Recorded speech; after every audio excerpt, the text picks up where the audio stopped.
Hello people of Gensokyo, this is Sabin playing Touhou Lost Branch of Legends, and today we're moving on to a Phantasmagoria of Flower View character, that is Touhou 9. Today we'll be playing Yuuka A.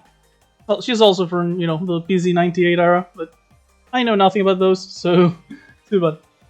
Yuuka A here is a green-red character who came out actually pretty recently, but is already, feature complete. So she has art on all her cards, if I remember correctly. Yeah.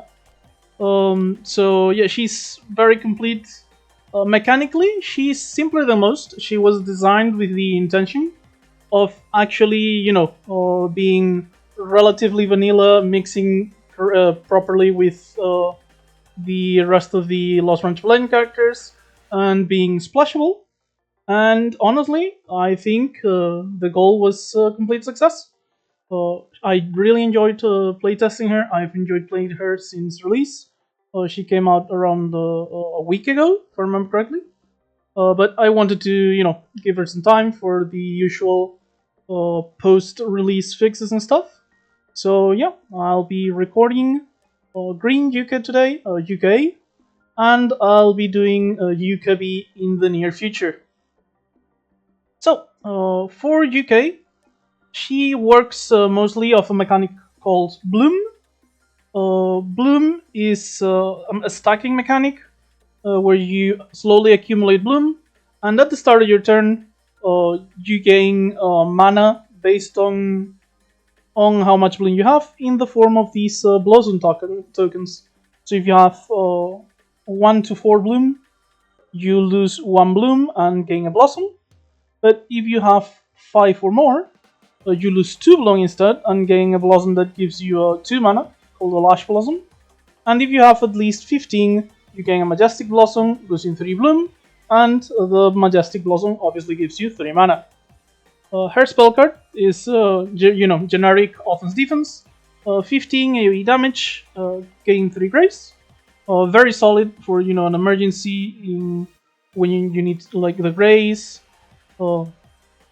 It's AoE, so it can be very useful on the early AoE combats if you somehow get surprised outside of an elite fight, or the actual boss fight of Act 1, which is 5 Kadamas. And yeah, it's really just a kind of a oh shit button, so works really well with the setup mechanics that Yuuka has, because if you ever get caught without your setup prepared and you need an emergency boost, the spell card's here to save you. And as for her starting deck, she has double 4 pairs: Shoot, Boundary, Flower Shooting, Parcel Parry, and then 2 starting cards: Blooming Field, which is her way to generate Bloom other than the starting exhibit on the starting deck. 3 mana, 13 block, which is less efficient than the usual basic blocks. However, you also gain 2 Bloom, so effectively you're only paying 1 mana on the long run. And Yuuka is very based on, long-term value, setting up for massive rewards. And if you upgrade it, it goes up to 16 and 3 Bloom. So in a way it's free, but it doesn't really work like that because of the delay and all. But yeah. And then Rose Petal Ruin, which showcases her other main mechanic. For green, deal 12 damage. However, you flourish 1. That is, if you have at least 1 Bloom, you can spend 1 Bloom. Flourish X, as you can see here, spends X Bloom. You deal 12 damage twice instead. And if you upgrade it, it goes down to just 1 green. So this is actually very reminiscent of White Ramus Duplex Barrier. You can see here, 12 damage for 2 white or 1 white upgraded. And if you fulfill the condition, you get to do it twice instead. That is one of the better starting commons. And so I think that Rose Petal Ruin is also among the better starting commons. However, I do think her condition is a little harder to fulfill, and it does consume the resource, since, Duplex doesn't consume your barrier. This does consume 1 of your Bloom. But in general, I do think it's a pretty good card. The Blooming Field, it can be hard to make work sometimes, but in general, it's not a bad card. I do tend to keep it long term mostly because it's a good source of bloom rather than because it's a good block card.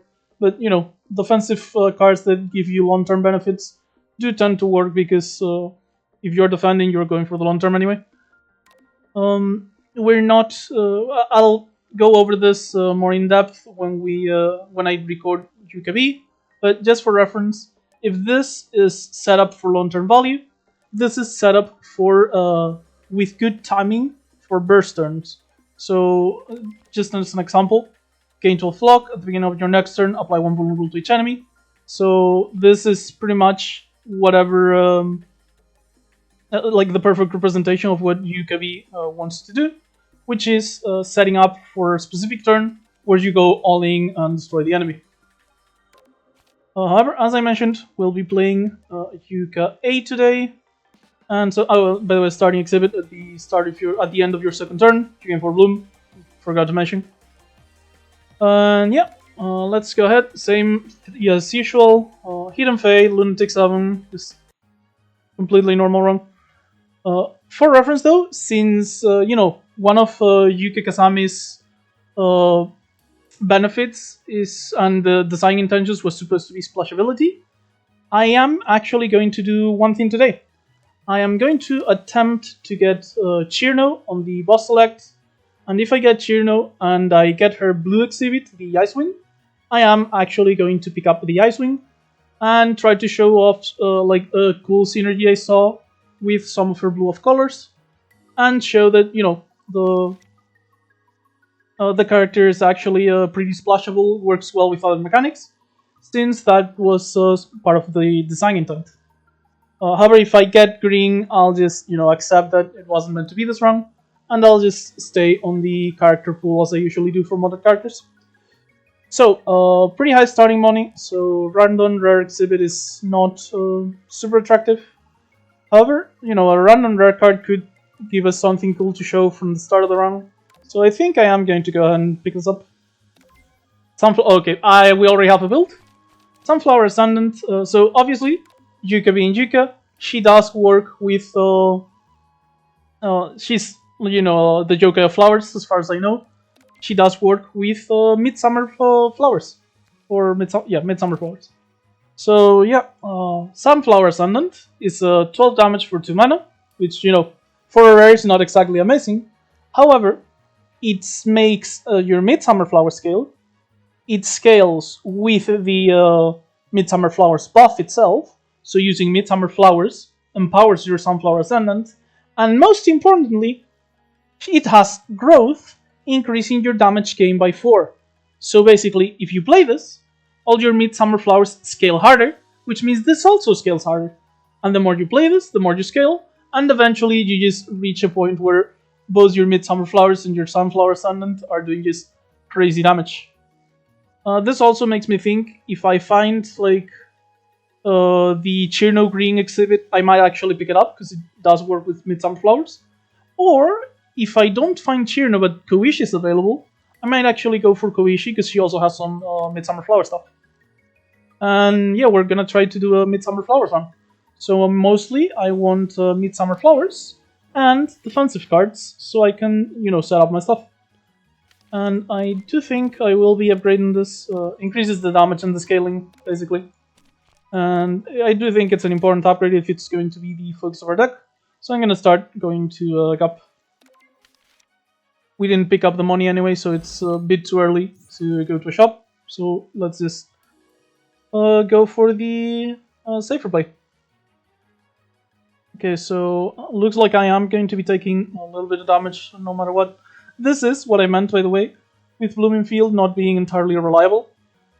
It's like a 3 mana defensive card that costs us 4 because of Long Night. However, it doesn't really let us fully block even just 2 8 damage attacks. But we'll be getting extra mana later, which is supposed to compensate. So yeah, I'm gonna be shooting a Kadama here. And just taking the long route. We did get weakened though. But we get to full block here. And I could just poke the Kadama here, but I think it's best if I just pop the Fluffies first. If I draw Flower Shooting, I need extra damage to kill this anyway. and none of these two are attacking. So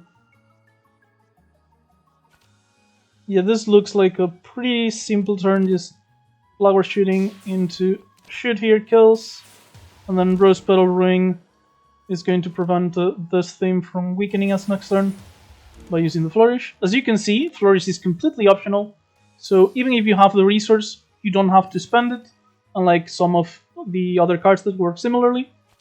And yeah, we're just gonna 13 HP, so yeah, we can actually just go all in, finish off this fight without having to wait, because we didn't get weakened.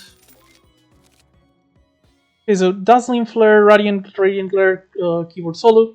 So Dazzling Flare is a pretty good defensive card in my opinion. It's gotten changed quite a bit since release, but it's still very good. 3 mana, if Yuuka doesn't have Optical Camouflage, you gain 2, otherwise you gain 1. This is so, you can't just stack up infinite Optical Camouflage and just permanently be taking half damage. But yeah, I think it's a very good card, even after the half changes, half nerfs, because it does work differently, but it's also like, noticeably worse. The big part, attacks can't be played after you play Dazzling Flare. You gain the sealed debuff that Raimi uses. And it costs 7 if you've played any attack this turn. So if you want to attack and then play this, you're going to need massive amounts of mana. Upgrade it just reduces the cost and the I guess, higher cost as well. So yeah, since we are going to be focused mostly on Midsummer Flowers, and we want to use our attacks mostly for this, I do think we'll be able to, play Dazzling Flare relatively often, and it's a very good defensive option. So I'm going to go ahead and pick it up. Obviously, it's an issue if we draw both the Flower and like the Sunflower Ascendant and Dazzling Flare together, but if that happens, too bad. Issue though, it is a pretty high cost, so if we do this to half, we'll be taking, not sure if 5 times 2 or 4 times 2, I'd assume 5 times 2, and then Boundary makes us take 5. So instead, if I do Parcel, Parry, and Boundary, I'd be taking 4. Yeah, I'm gonna do this for science just to see if I take 4 or 5, see how it runs. Probably runs up, but yeah, it runs up sadly. I took 1 more damage than I needed to, but at the very least, I do have, Optical Camouflage this turn. Which doesn't really matter, because I'm gonna Bloom in field just for the Bloom, or I guess the Parcel's gonna give me Bloom anyway, so I can just block for 10, heal 15, but yeah, either would have worked even without the Optical Camouflage. Too bad. Okay, we do get to block for 13 here, and Ascendant. Start scaling our Midsummer Blossoms.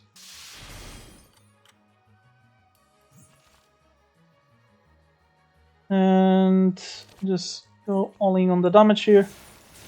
And any damage we draw next won't be enough because of the shield, but very little damage needed to actually finish this off. And yeah, Rose Petal Ring will do it. Sunflower does too, so let's just play it because it's the cooler card. So Bouquet Binding is a card that I really like, but we absolutely cannot pick right now. Nurturing Touch, big block card that lets you either trigger growth, increase like scale your Midsummers, or gain Bloom. Could be interesting for the Midsummer scaling, honestly. It also will scale the Sunflower Ascendant, and it is a solid defensive card. And then we have the usual green-red neutrals, getting a bunch of grays, gain firepower when you grace. Okay, so Bouquet Binding, for reference, when you create Midsummer Flowers, you exile them and create a Bouquet Charm instead. Obviously, this doesn't let us produce Midsummer Flowers, which doesn't work really well with our stuff. We would get, a ton of bucket charms, but yeah, I think this is very good if you have like very casual Midsummer Flowers creation or just none at all, because just 2 red, like 1 in red for a retain 7 barrier, 25% fervor is okay-ish, and upgraded it's like 14 barrier, 50% fervor. Fervor, by the way, it's the red mechanic. It's a multiplier, so if you have 25%, for that turn, you deal 25% more damage with your stuff. So yeah. I'm going to go and pick up Nurturing Touch. Let's us start scaling our flowers without having to play them. And gonna pick up the lighter, I think. Actually, we can trigger King Kakuji with Dazzling Flare, I'm pretty sure. So I'm going to pick it up. That lets us, you know, flare very safely. Gain 10 barrier on top of the camouflage. So yeah, gonna upgrade the Sunflower Ascendant as mentioned. Nurturing Touch is probably the next one, and then Dazzling Flare. But I think I want to remove, you know, a couple of my basic attacks, so I might be going to a shop in the meantime instead. And we do find Chirno here, so let's go and pick her. And with our scaling, she should actually be an easy fight as well. Do we have a shop Act 3 for an elite? We do, so let's save the shop for the last act. Let's go, you know, fight event, gap, and elite here. And we do get to do some flower into full block. Very good.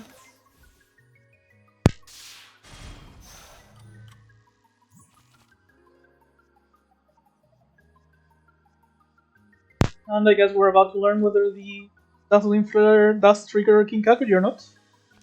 I would assume so, but it does not. Apparently, Dazzling Flare is special and not a debuff. Which kinda sucks for us, we're going to be taking a bit of damage, but oh well.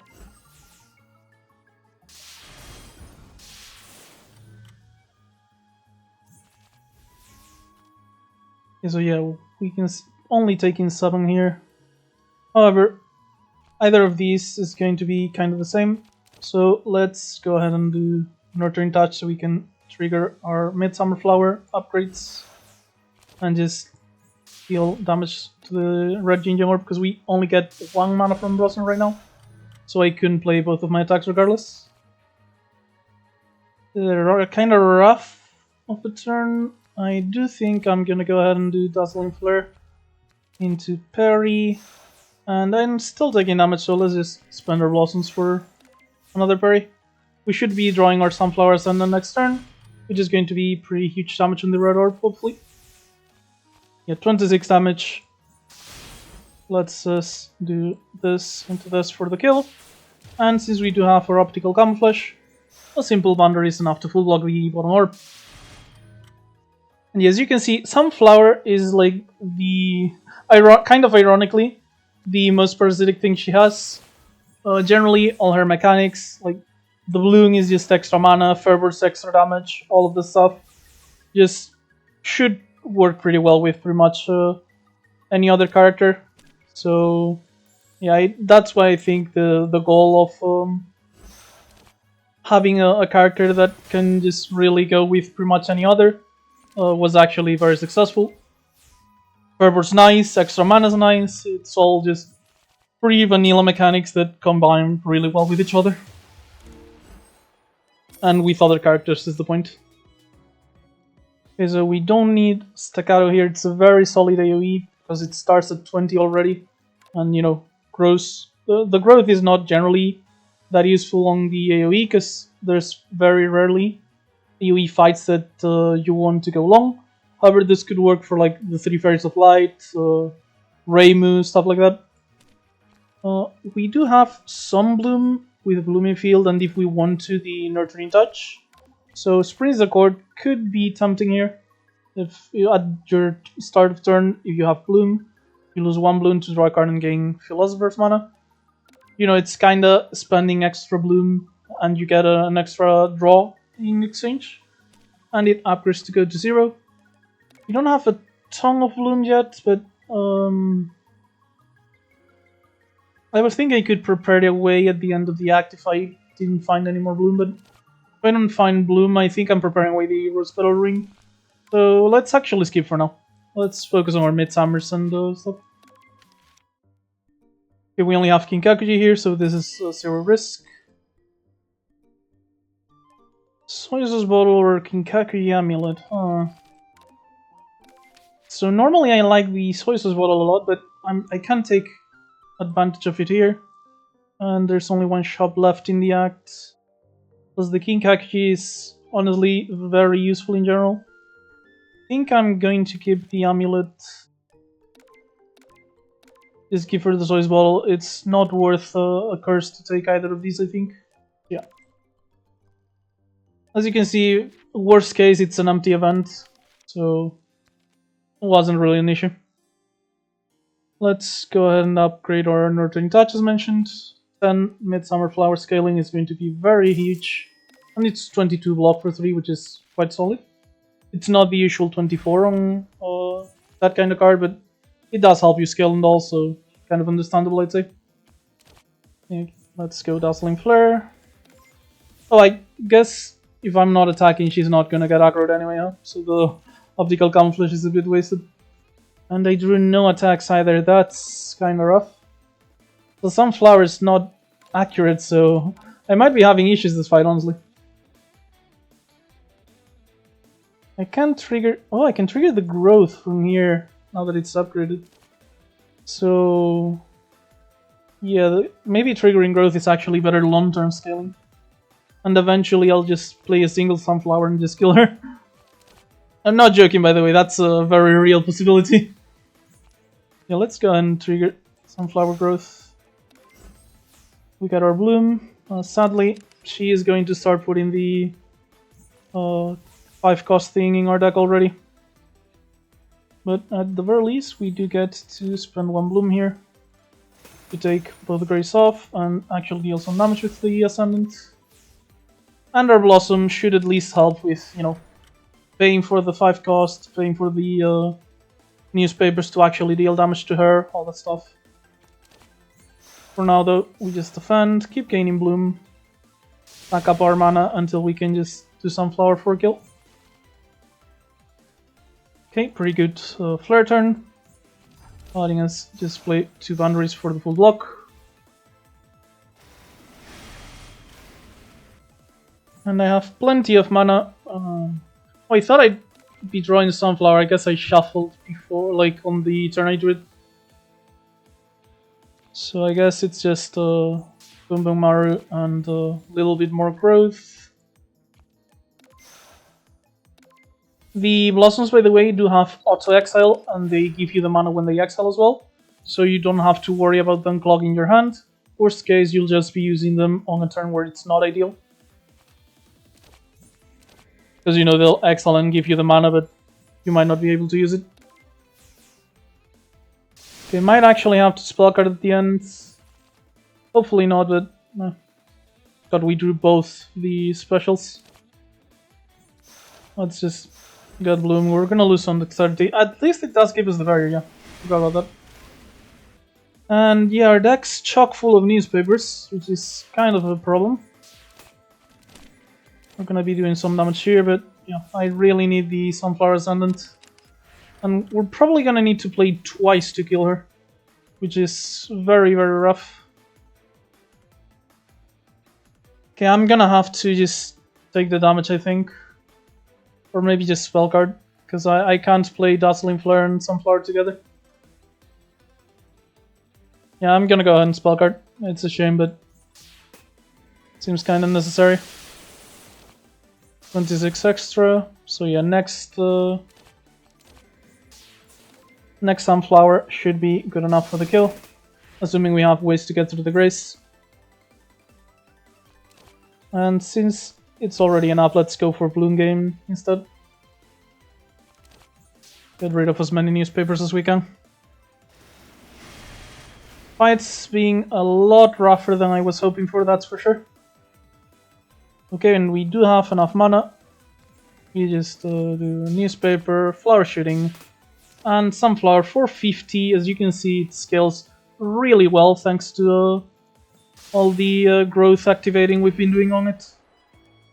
We get a grape, well, a bunch of grapes, I guess. And Shimmering Mirage for Cave Binding and Full Moon Pumpockling.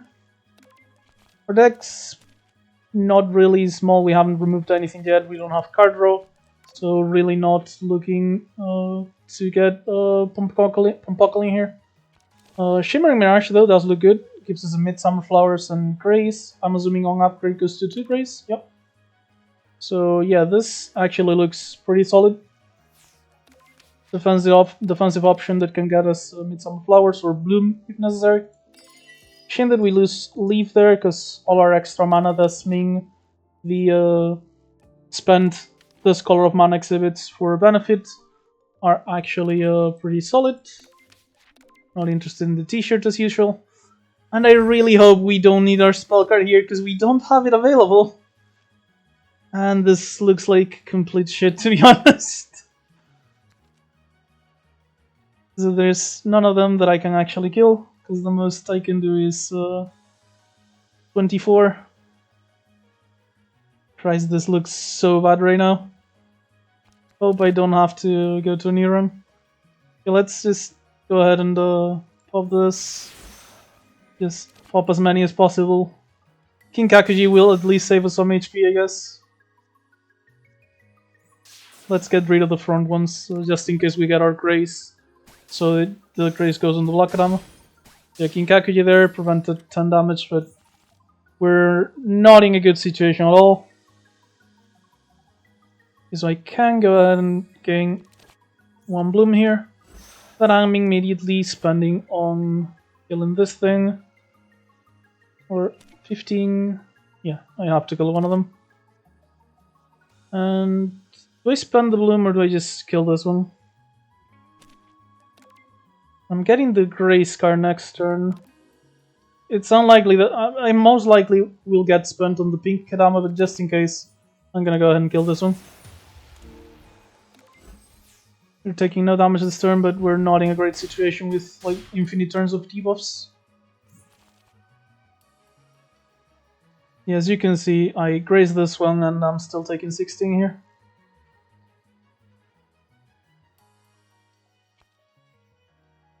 Midsummer's actually maybe enough damage. Okay, it is. Yep. So I can just kill here and just go flower shooting on the bottom one instead. And I'll likely only have to deal with the black Kadama as soon as I draw some form of damage. Because this one's only at 5 and this one's 11 is still a bit, but none of them have Fluffy. Okay, so yeah, I can go ahead and kill this one. Yep. Flower shooting on the top one. And I'm still going to be taking 2, but I can go ahead and return touch. Gain Bloom. And only take 2. And at this point, it should be relatively simple to actually finish the combat. 14. I can technically do 1 damage with this. And it was a rough combat, but at least it wasn't, you know, complete annihilation of our life. We really want some card draw if we can. Oh, strategic defense is actually extremely good. Okay, so this is another mechanic that Yuuka has. A range X lets you pick 1 card from anywhere, be it your hand, your draw pile, or your discard pile, and you put it on top of your deck. So you're guaranteed to draw next turn. Thing is, with that, we can just cast our, play our Sunflower Ascendant with a lot of consistency. And so it's actually very good if you want to be using, you know, 1 card relatively often, because you can arrange that card into the top of your draw pile very consistently. Yeah, that is a huge consistency booster that I'm going to be picking here. And I'm probably... oh, there's no good tools for what we're about to face, I think. Because this is either 3 fairies or a ring, both of which will be actually quite complicated. Maybe I should have gone to the normal combat. Not very happy about my current circumstances, I'll be honest. Kinda my fault, but you know. So I do like Verdant Growth a lot. The first time you play it, it's like below par, 6 block and 1 bloom. But as soon as you play it for the second time, it's already okay.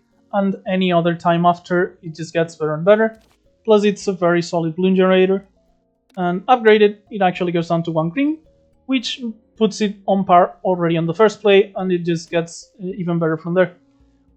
We are going to be picking this up, and I do want to remove one of my flower shootings, since you know, I'm drawing way too many basics that I don't want to use at all. But we are in a pretty rough situation. At the very least, both Ring and the Three Fairies do have debuffs. Three Fairies has the lock-on from Star if that happens, and the Ring obviously has her spirits debuffing you. So the Kinkakuji should be helpful at some point at the very least. And we do have our first turn here just to set up, so Burden Growth, pretty solid. We're gaining 1 Bloom on turn 2 already. I mean 1 Blossom. Hopefully we'll draw some good defense cards, because we are about to get hit hard. Could go Dazzling Flare and Strategic Defense. That should actually reduce damage a lot. That's like 16, 23, and then the explosion is going to be 14, so 37. Of that's going to be around 18. We're going to block 16. Pretty solid, I'd say, block. And we'll just probably put the either Burden Growth or the Sunflower Ascendant back on top. I think, yeah, she might detonate again, so I do want to have defense. But I have Nurturing Touch here, so if I get to just do Nurturing Touch into Sunflower next turn, that's going to be very solid, so that's what I'm gonna go for. Yeah, do this. Dazzling Flare, Strategic Defense, put the Sunflower Ascendant from my hand on the top of my deck. Taking 12 into the explosion for 7. So 3 actual damage, 3 HP lost. But yeah, this turn is actually very easy to full block and just do our thing. So we Nurturing Touch. Actually, if we do the damage increase rather than the growth proc, this will be able to kill the spirit. So I do think I'm going to go ahead and do that instead of doing the growth trigger. And 24 damage. Kills the spirit. We're fully blocking just fine. And the debuff is going to give us the barrier. She's summoning this turn to spell card next. So we do want to get rid of the spirits. And this is going to kill it without taking damage. We do have a spell card now, thanks to the power we got from the spirits. But hopefully we'll be able to save it, because I really do want it for Chirno just in case. And here I could go either Grace, block and play the flower, or just, you know, Dazzling Flare, Strategic Defense. And, well, I guess Sunflower Ascendant's already getting drawn next turn. Still, I do think I want to do the Dazzling Flare. And since, you know, I can't play the Midsummer Flower anyway, I'll just go on Blooming Field. It's a lot of block considering it's basically doubled because of the optical camouflage. That way she also doesn't gain Grace, which lets us do a lot of damage here. Yeah, Nurturing Touch is going to trigger the growth on these. Oh, it's only 1 card no matter where it is, okay. I thought I'd be able to do, you know, 1 in my hand, 1 in my drop pile, 1 in my discard pile. But no, still, we're going to be triggering this one. And that way, like, 2 Sunflower Ascendants will be able to kill a Ring here. Yeah, the growth, damage dealt increases by 18 right now, which is absolutely huge. Yeah, 34 extra damage from Midsummer Flower right now. That is massive. And we do get to play all our good, strong cards here. This into Burden Growth to recover our Bloom. And Nurturing Touch just to increase the damage a little bit more. So if we draw either our Grace card or the Sunflower again, we'll just be able to completely destroy Ring here.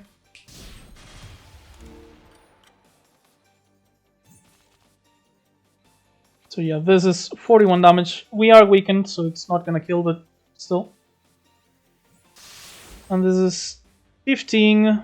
Blooming Field should be good enough, considering we have 7 barrier. And yeah, I'm gonna have a Midsummer Flower here. So I'd rather just... Actually, the Midsummer's already going to kill, so I guess I don't need to do anything here. Conserve barrier, maybe. Yeah, play the boundary just so we can keep all our barrier instead of just part of it. Because she is spell carded in this turn, so if we didn't have the kill, it could have been dangerous. But we just generated a Midsummer Flower. Kaboom! So as you can see, Sunflower Ascendant does require, you know, quite a bit of investing into it and effort, but it absolutely pays off massively. So Cognitive Behavioral Therapy, sell 2 cards, add that many Midsummer Flowers from to the draw pile. If we pick this up, we want to upgrade it ASAP, so we can exile from hand and discard. It's probably solid, it's basically a removal, and it gives us Midsummer Flowers. However, I don't have a big upgrade budget, because I do think I want to rest in this gap, so I don't die.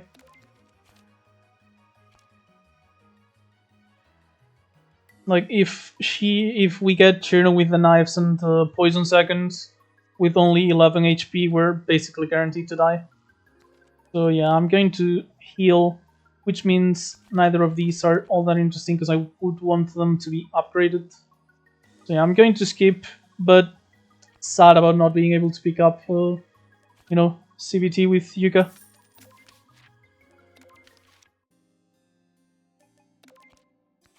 And yeah, as mentioned, we're just healing 23 HP here. And moving on to Cherno, who picked up Lily White's announcement, so she's going to be dealing quite a bit of damage eventually. Christ, this is not a good hand for a turn 1 of like a Cherno turn 1. Okay, let's just, I think, go ahead and gain some bloom here, gain grace, and just go ahead and spell card. Like, don't want to have to worry about this, and that way we can play Sunflower and start scaling.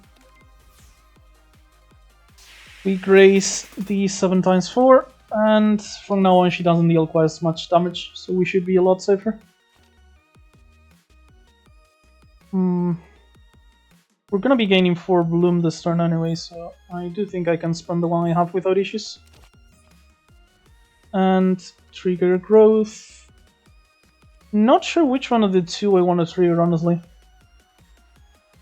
Let's go and do burden growth, that way next time we draw it, it should be very solid already as a block. And Sunflower actually needs to get played for the growth to matter, so yeah. And obviously we're following up with the Rose Petal Ring, because that is what I meant when I said I'd spend my bloom. Mana freezes there, honestly, they're not as bad because we lose the mana. They're bad because we lose the card draw we would be getting. Because we don't tend to have mana problems anyway. So let's go with the Visual Dazzling Flare into Strategic for the Ascendant. We were fine this turn anyway, but you know, 4x4 now, so that is actually very useful to have the extra defense. And Parcel Parry. I'd be getting back 1 bloom because I'm gonna lose cards if I play this. If I lose 2 Blossom, I get to keep more of my barrier. It's just 4 barrier though, is it worth it for 4 barrier? I don't think it is, I'm just gonna do parry.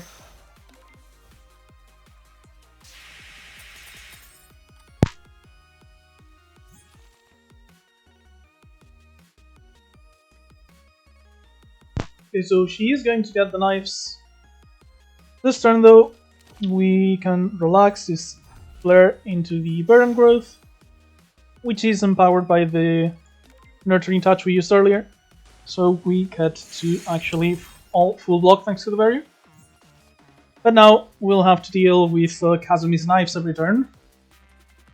This turn, Blooming Fields should be enough, and we just, you know, shoot her. But we really need to be getting our Sunflower Ascendant ASAP, so we can scale up our damage. Yeah, I mentioned about the draw, but this time the mana is actually a small issue. Still, shouldn't be a big problem. Just spend 2 of the Blossoms, Nurturing Touch to trigger growth, I guess. And Strategic Defense to guarantee it's our next draw. We're way over blocking, but I really needed both of the extra effects from both of our defense cards, so, you know, had to do it. We're gonna be taking a lot of damage this turn though, because I'm gonna Sunflower Ascendant, Parasol Parry, but I don't have any other defense in hand. So we're gonna be taking most of the Frozen Orb, or to 20 damage. Jeez. And then the knives too. Ugh. Yeah, we're in big trouble, honestly. So I can go ahead and do gain Grace here, and gain 3 Bloom because we have a ton of cards in hand.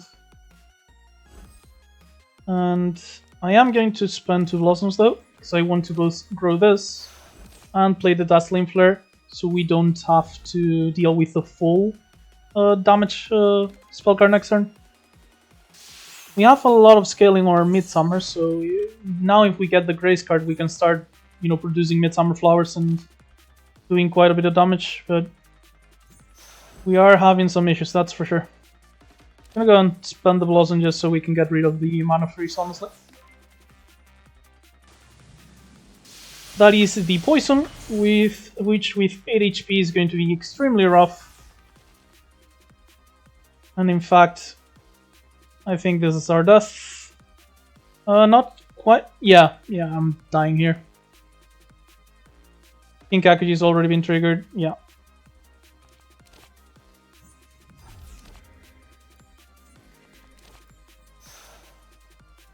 Doesn't really matter, I'm pretty sure. Oh, I can't play attacks, right?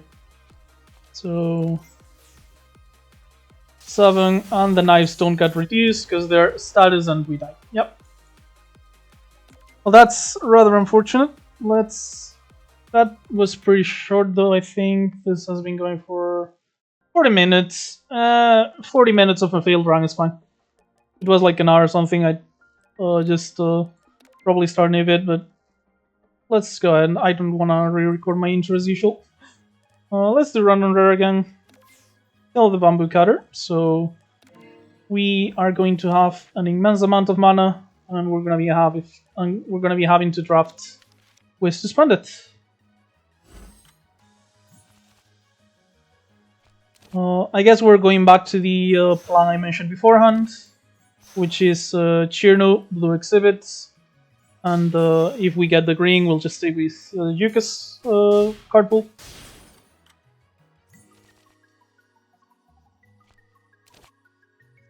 And let's just go full block here. We're getting weakened, but this Kadama's going to buff next turn, so we're not going to be attacked by it. Let's go and kill one of these. Shame we have to spend 2 mana when I only wanted to spend 1 here, but I guess playing the boundary on top does give us 1 more block, which we needed. But yeah, I wanted to both block and proc the Fluffy here. And this turn, ideally, we'll kill this Kadama. Yep. And let's go and... do I spend the Blossom to gain 2 Bloom or just shoot? I think I'll just shoot. Not gonna be weakened next turn, so should be relatively easy to kill this. Yep, Rose Petal. Would have killed without the... like, even if I was weakened anyway, but, you know. So... Gensokyo's Blossoming is actually a solid choice for Bamboo Cutter. An Artistic Arrangement is a very strong card for setup. It has a massive tempo loss because you're basically paying 3 mana to do nothing that turn. But I think it's going to be Blossoming here just because we have the Hill of the Bamboo Cutter. And yeah, let's go to the Gap. We'll upgrade either Blossoming or Bamboo Cutter. Oh, and against the Crows it's actually going to be great too. Because we get to just spend 5 mana to kill a Crow for 30 damage. 35 I think actually. And it doesn't matter if they have Grace, because if you spend enough mana, it gains accurate. So yeah, this turn we can just go ahead, put all of our mana into this. Bam! Through the Grace.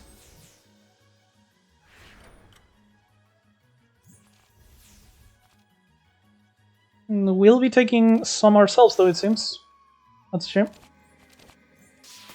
Take Care of one grace. We're not gonna play Bamboo Cutter because, you know, these fights aren't long enough to warrant it. So, in a way, so far it's been misfortune, but, you know, for elites and boss fights, the Bamboo Cutter is going to be extremely useful. And like before, blossoming into a crow, easy kill.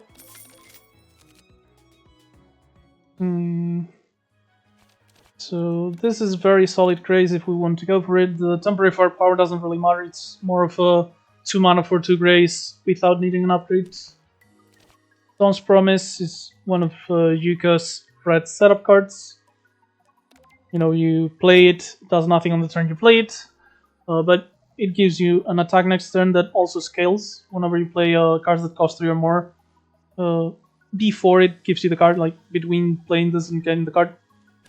Then Growing Rampart is a tempo loss on the turn you play it, but it lets you set up for the next turn with the extra block. I think I'm going to go ahead and pick up Falling Leaves. Getting to spend 2 mana for 2 grace is generally very solid. And that allows us to do it even if we don't upgrade it. But let's keep gaining run on rares. It's fun. Parcel Poke is not very good for us though.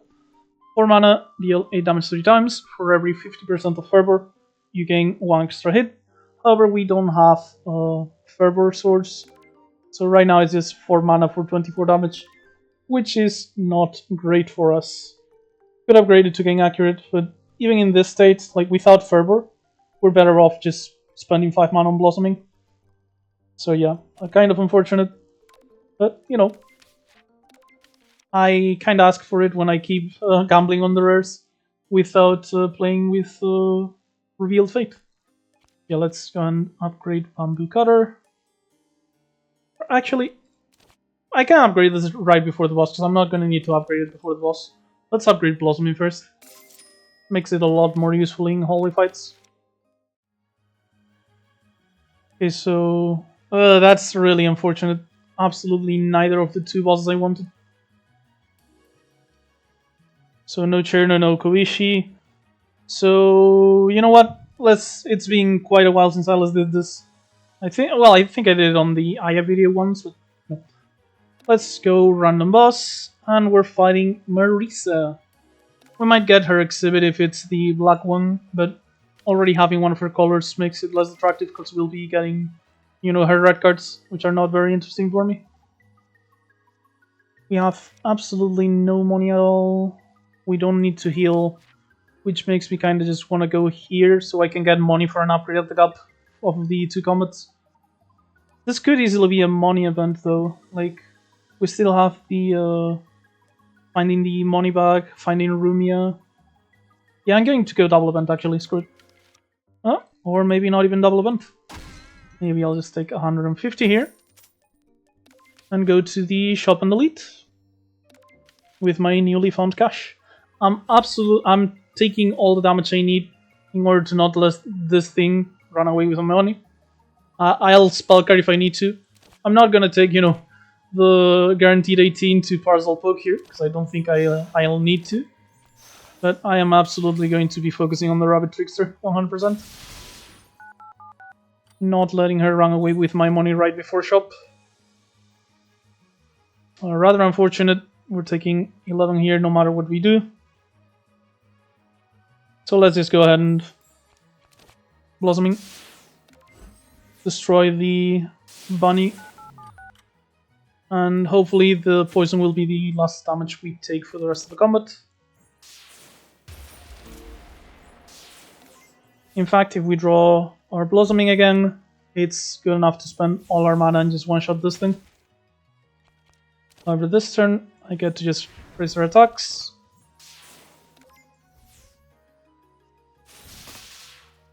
Take poison, and yeah, we took like 20 HP there, which is rather unfortunate. But we get to keep all our money for the shop. So not quite as interested in this anymore. Photosynthesis I don't really like. Even if, you know, we do have Bamboo Cutter to spend a lot of mana. But it's like you're spending mana to gain mana. If you're building around Bloom, and playing expensive cards is probably worth it.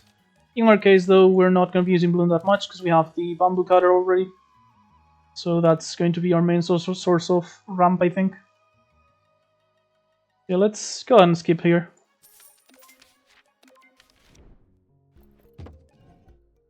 Yeah, I'll probably want this Ballistic Shield for the Elite. For Sprout I do like a lot, it's kinda, you know, there's an attacking version on the vanilla game. I think the block version is much better because turn 1 block tends to be very useful. And yeah, it's 0 mana, getting a Philosopher. This also helps combat Long Night for us Lunatic 7 players. So yeah, it's really a shame because I do want to remove, but I want both First Sprout and Bouquet of Plenty because it's card draw. I think it's gonna be Bouquet because although the card draw is probably the most important part here because of all the mana we're gonna have. But I am rather sad that we don't get to have it all here. And I guess that means no Ballistic Shield either. But yeah, I think those two were kind of necessary. Not the 3 Fairs, please. I think 3 Fairs is the worst one right now. Okay, it's Ring. I can hopefully deal with Ring relatively fine. No setup here, so let's just deal as much damage as we can. Worst case, we do have our spell card for turn 2.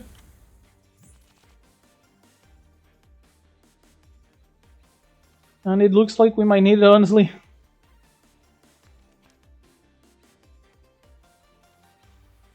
Okay, let's go ahead.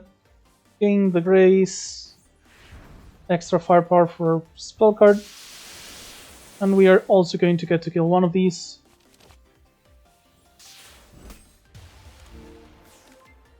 I kinda don't want to draw because all of these cards are interesting to me. And yeah, sadly we're gonna lose the Tail the Bamboo Cutter, but it is what it is. Would have been way too risky to just play it here because all 3 of the spirits were attacking, so we would have gotten hit by the explosion. So 14 is takeable, I think. In order to do Rose Petal here for 24. And honestly, I'm kind of tempted to just pay to kill this, but that means we'll be taking 7 instead of 1. So let's just save it for now. Plus, next time we draw our Blossoming, unless we're still weakened, we should be able to one-shot Ring. Okay, this is easy block into shooting. And with all the mana we're accumulating, I think Ring should be an easy kill as soon as we get the Blossoming. And this turn, we could try to draw it, but this turn we can just grace 2 attacks. And that's going to be the attack and the detonation from Ring. So that's perfectly safe as well. So we just do that, shoot Ring, and we'll have no trouble at all here. Yeah, very solid, gaining 2 grace for 2 without needing an upgrade. And I'm considering how likely am I to draw damage. Like, worst case, absolute worst case, would be like these 3 Blooming Field, and then it's either damage or card draw. So I'm guaranteed to have damage next turn, which means 1, 2, 3, 4 would be 36. Yep. And next turn she's guaranteed to die.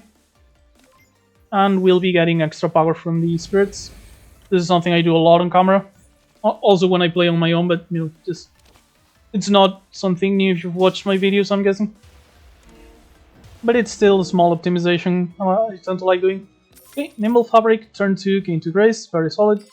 If we got the Tengu's Fang now as well for Tengu and grace, we could just set up everything pretty much for the rest of the fight whenever. Nurturing Touch doesn't seem quite as useful this time. Yeah, neither of these seem very interesting. I'm going to go ahead and skip. Get the glasses, just wasting tape this time, not a big deal. And yeah, I'm going to go to a gap. If I take more damage on this combat, I'm going to heal here. Otherwise, I'll upgrade and see if I need to upgrade or heal at the final cup.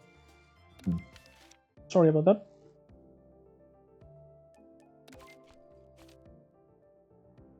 Probably gonna prepare away the parcel poke, honestly.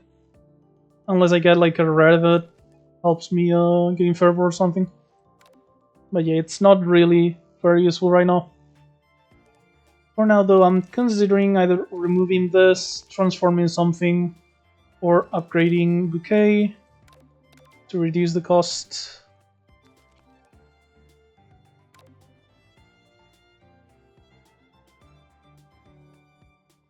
Now we're going to be going to 2 caps already. Let's go ahead and remove, since we have less opportunities to remove than to upgrade generally. Get rid of flower shooting. Okay, we find the black butterfly here.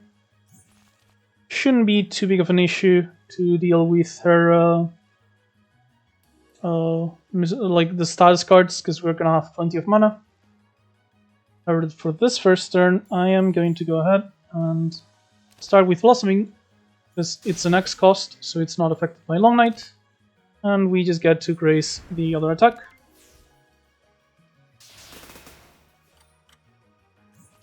Don't get to graze this one though, so I can't really draw any more efficient block, it seems. So I guess we'll be taking 5 and just blocking and dealing tongue here. Yeah, not sure what block exactly I was going to draw, because I haven't really drafted any. Could go for Parcel Poke, or just actually Blossom into Leaves here. Lets me Parcel Poke for 30, which leaves the Black Butterfly very low.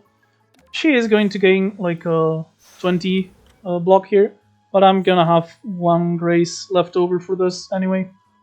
So I don't actually need to worry about her attacks. And I can just go full damage. And next turn we'll draw the Blossoming and just one-shot her.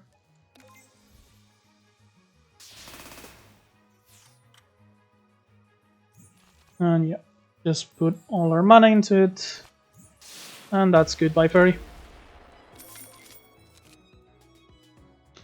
Okay, we could pick up some Sunbeam here, but it's a bit too expensive, I think. And we do have Force Depths here, which is, you know, the other X cost we need for Bamboo Cutter, having both the block and the damage run. So yeah, this seems just way too good not to pick. 14 HP. Yeah, way too risky, despite having the Nimble Fabric. Gonna go ahead and heal. A shame that we're missing out on an upgrade, but I think it's necessary. We do get Aya, so I'm going to be able to take no damage turn 2. This is really unfortunate. Yeah, I even don't get to do this because I don't have Loom. Really just the worst possible hand turn 1.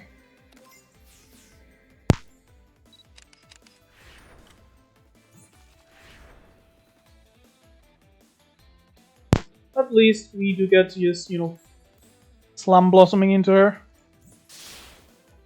And if we get like any bloom at all, which we will guaranteed from our exhibit, next time we draw Blossoming, she's basically guaranteed to die. And this turn we drew our Force Depths anyway, so you know. Very, very solid Aya combat actually, despite our awful turn 1 draw. As soon as we draw Blossoming, we've won the game. Except if I do Bouquet here to draw it, because I won't have the mana to do the full thing. Even if I do this, she's still gonna have like 9 HP left. Yeah, let's just chill for now. Not actually draw, because we don't have enough mana for draw and kill. And yeah, this turn, just pop Forest Depths, and next turn should be the kill.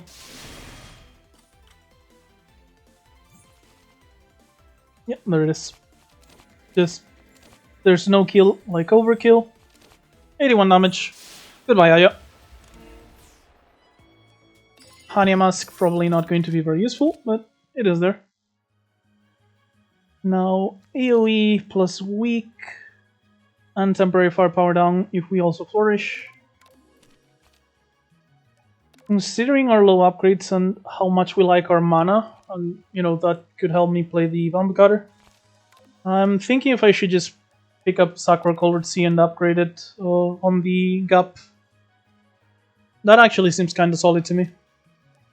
Because just having 1 Vitality could help me have the mana to set up Bamboo Cutter without taking a trillion damage. So yeah, that actually seems like a good pick here.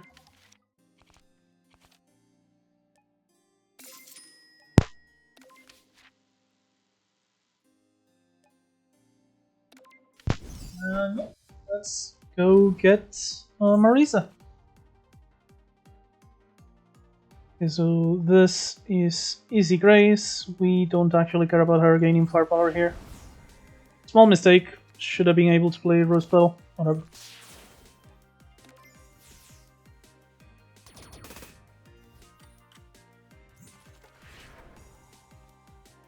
Okay, we gain our Grace from the Nimble Fabric. So let's just go ahead and do 45 actually.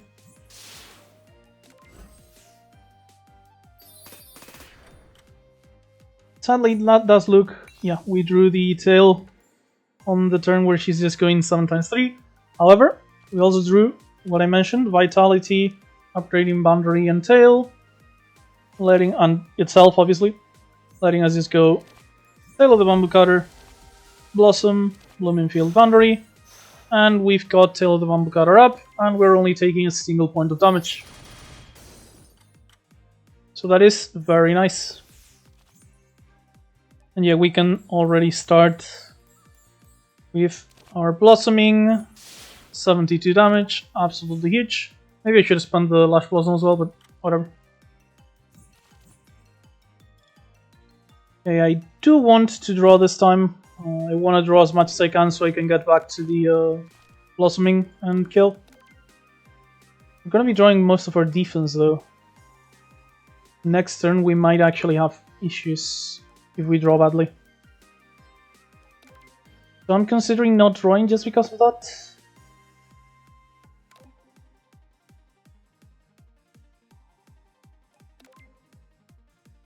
We have quite a bit of crap in our deck and not that much defense. And next turn she's doing Master Spark. The first one's 30 if I remember correctly, isn't it? It's been way too long since I last fought Marisa. Okay, I'm going to not draw actually. Hope I don't come to regret it, but I do think I want all my defense next turn to be available. 40. Jeez. Yeah, absolutely needed this defense here. And I get to shoot. Parcel Poke for 8 damage. Yeah, going down to 14, so do not regret that I didn't draw. Let's hope we don't draw the crap now, though. We don't, in fact. We draw what I think is lethal. 22 mana should be way more than enough. Yeah, 198. Goodbye, Marisa. There we go. Okay, we do get the Dark Remark, which I think is Marisa's better exhibit. Other options would be Chaotic Dance and Backdoor. Backdoor is honestly kind of tempting as well, just to get the 2 free removals. Dark Remar's off color though. Okay, I did mention that, Yuuka was supposed to go well with other characters. So let's pick up the Dark Remor and see if it does indeed happen like that. Final Spark, Manipulation, Shed Blue and Shieldborn. Oh, this got way nerfed since I last played it. Yeah, 1 entire green extra. It used to cost like 1 green, or green, I think. It went down to green. And I don't even have as much bloom as I used to last time I played her. Not sure this is actually worth picking up for this deck, I mean, specifically. Maybe Manipulation of Fate.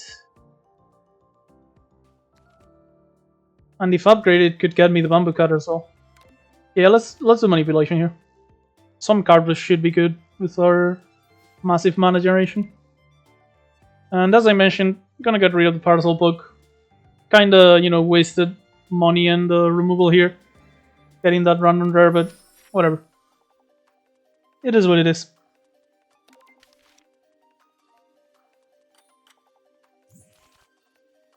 Okay, so we get to set up turn 1 here. Just go ahead and bamboo cutter.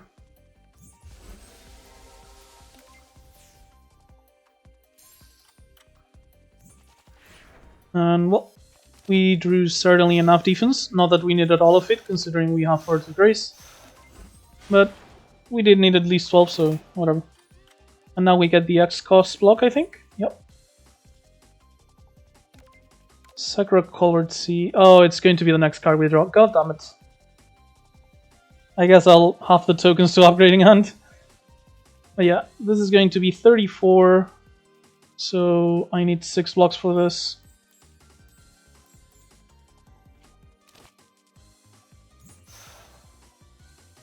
And yeah, just shooting Rose Petal is more damage than playing the Leaves. Because we'd only get 2 firepower, which is 4 total damage with the double hit.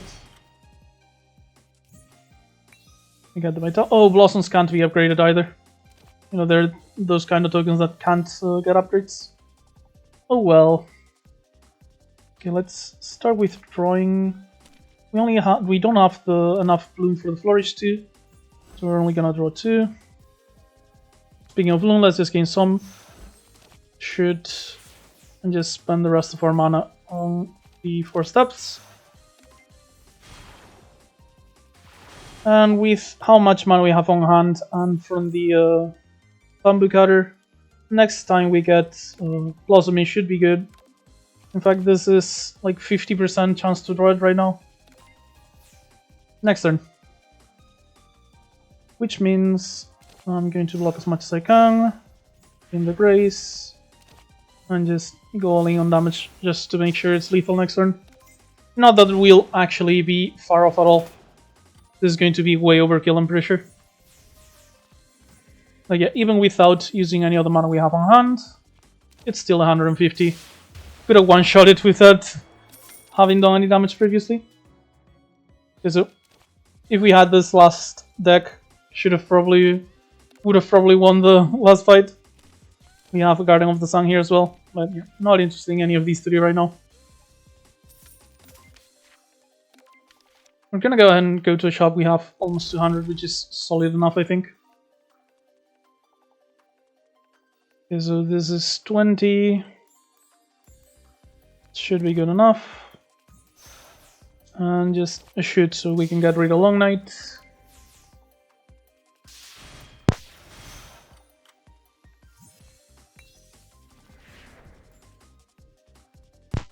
We have quite a lot of Grace. Let's see what we draw first. Actually, we can guarantee, almost guarantee, I guess, one of these. But we'd have to spend all of our money. Let's go ahead and do this. So we can play Bloom in field here just to get the 2 Bloom, to spend on Bouquet of Plenty, draw 4, and we did draw the Gensokyo's Blossoming, which is good enough to kill, well, almost kill the Sunflower Fairy, guaranteed kill on the Keystone, and since the Keystone's buffing itself right now, let's just go ahead and do it on this. In fact, if I just go for like 5, it is 2 damage off, which can be gotten from the Frantic Leaves. So yeah, let's go ahead and do Frantic Leaves, just so we have 1 Grace left over next turn, and this still manages to kill. And yeah, since we got up to 4 Grace, we have 2, lose 1 on the start turn, and still have another just in case. We didn't need it because, you know, Fairy's not actually attacking us. And because it's set.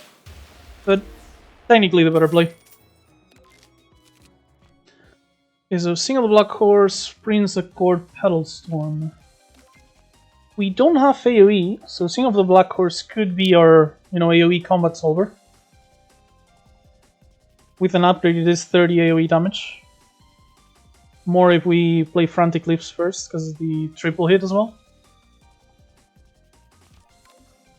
So yeah, I think I'm gonna just pick up single block horse. We don't have enough bloom for either of these two anyway. And, you know, if we're gonna play a scaling attack, we already have Heart Blossoming rather than Battlestorm. Okay, let's go ahead and convert our red.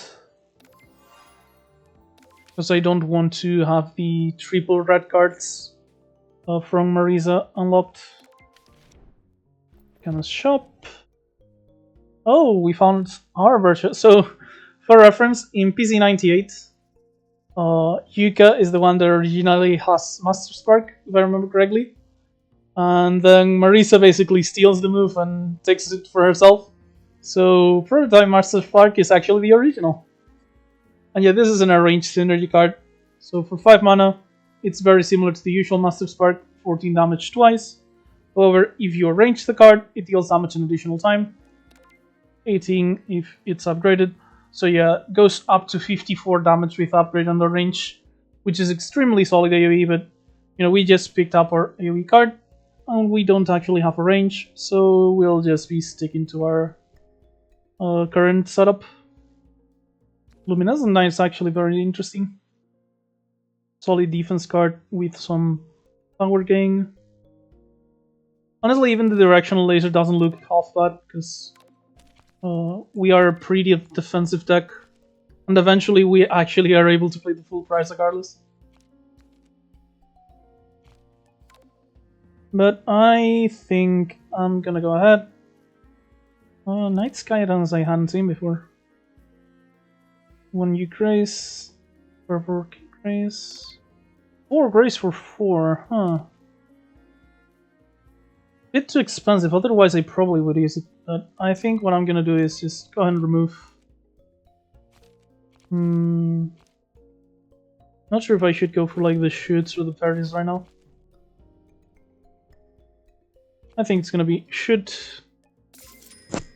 And just get a canned food. And Luminescent Knight for some extra defense. We really need a more defensive setup for ourselves here. Animask, we're barely getting anything out of, so easy sell to Ring no Hisoka here. And we go to another shop. I have the option of both shop and gap on the next elite. And I might actually even want to save up money to just pay off Megumu here. So I think I'd rather just go to a gap this time. Let's go bottom path, so we can find an elite.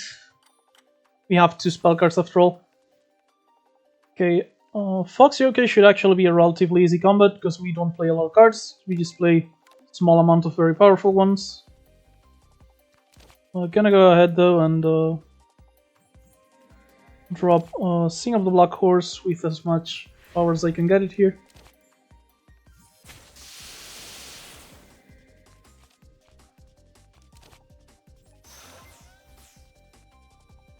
And we are gonna actually have 3 Grace this turn, so taking no damage. Classic, draw Sakura Colosseum wins the only card. Never fails. So yeah, I'm just gonna go ahead and do these. We're not taking damage regardless because of the Grace. And now we have infinite mana eventually. Okay, so for reference, the -5 firepower down only affects the starting damage for Gensokyo's Blossoming. So if we invest mana into it, it's still going to kill.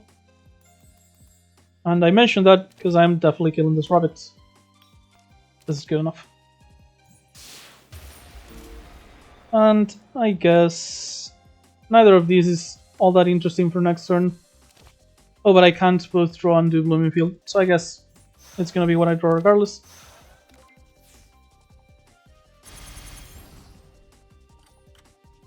And I'll just have some block from Perry. Okay, so drawing 1 costs is actually guaranteed to get me like either of these, or worst case the boundaries. So I do think this is a risk worth taking. And we got Gensokyo's Blossoming. How much damage do we have? 57. With 3 extra, that's 27 extra. But we are weak, so it's actually around 18, 19. It's very close to lethal, but it's not quite lethal yet.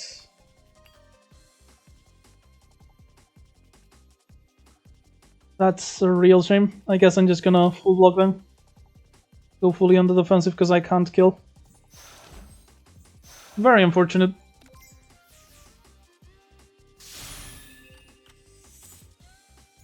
Yeah, the weaken kind of screwed us there. We're not going to be taking any damage this turn for sure, though. And well, we got some P, but we already have full double spell cards, so you know, not exactly useful or necessary. If this has to be lethal, though, right? Yep. Because, you know, the minus power down doesn't affect the scaling of the card, but weaken does because it affects the total damage the card deals. Serial Cleaver is actually very, very good, I think. This extra card draw and then attack when we're trying to spend a lot of mana. Long-range Resonance. This is a very adaptable card for the different archetypes because it's a choose card. Oh, he draws a card too. I think this was added recently because I don't remember this happening. But I might be wrong. But yeah, basically, set the growth count of all growth cards on the battlefield to the highest. So if you've played a single growth card a lot, you can spread the growth to all of your growth cards. Then you gain Fervor on your next turn equal to your current Fervor. Or this turn, whenever you gain Block or Barrier, you gain that much next turn. So it's a pure synergy card. For us, it's only useful if we do like... where is it? Force Depths and replicate the block for next turn. But I don't think we need it. I'm just gonna pick up the card draw here. Not interested in exchanging my basics because I want to remove them in the first place. And we'll be upgrading, I guess, the tail finally, just to guarantee it's upgraded. Because we didn't end up upgrading it on our last cap of the act. Serial Cleaver is also not bad, you know, the extra card draw. But I think it's tail now, Serial Cleaver later. And maybe Manipulation of Fate eventually, so we can guarantee our Tail of the Bamboo Cutter.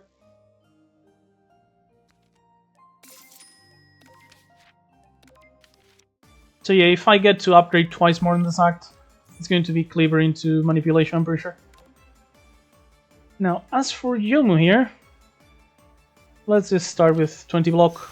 We do have Sungrace, which is going to be very useful against her, both from this and the Falling Leaves.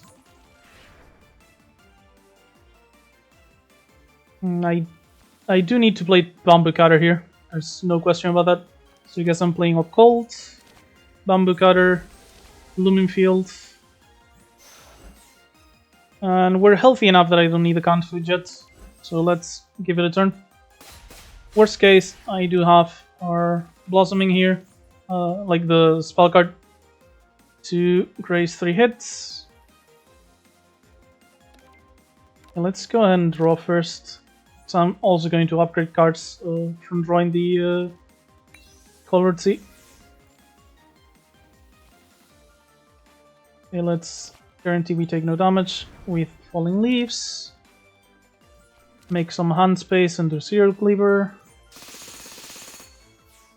And we did draw Blossoming.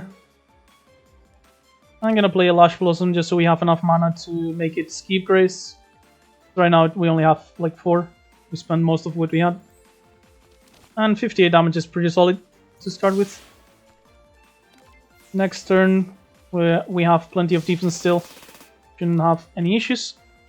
Unless we draw, yeah, double Shining and no defense, but we did draw some of the defense. So yeah, we get to block 36. We get to block 30 out of 36. The issue with not spellcarding here is if we don't draw block on the on her spellcard turn, we're gonna be taking a massive hit. But even then, I don't think it's lethal. So I'm going to take the risk. Yeah, I'm not dying no matter what. And I did draw both Depths and Blossoming. So I think that's guaranteed lethal, but if not, we'll just block enough for... Yeah. If it wasn't lethal, we could just block with this until it was like 48 block and spend the rest on Blossoming. But this is actually good enough to kill. Okay, so in the end, I'm kinda, you know, showing off more neutral bamboo counter things than Yuuka cards, but it happens, I guess. Oh, but you know, the X cost rare from Yuuka comes to the rescue. Ring and X, deal 5 damage, gain 4 block. For each mana spent, deal additional damage and block. So you know, Yuuka's a lot about spending the massive amount of mana she gains from Bloom. Well, it also works if the mana comes from somewhere else. So really happy to have found this. Extremely happy, in fact.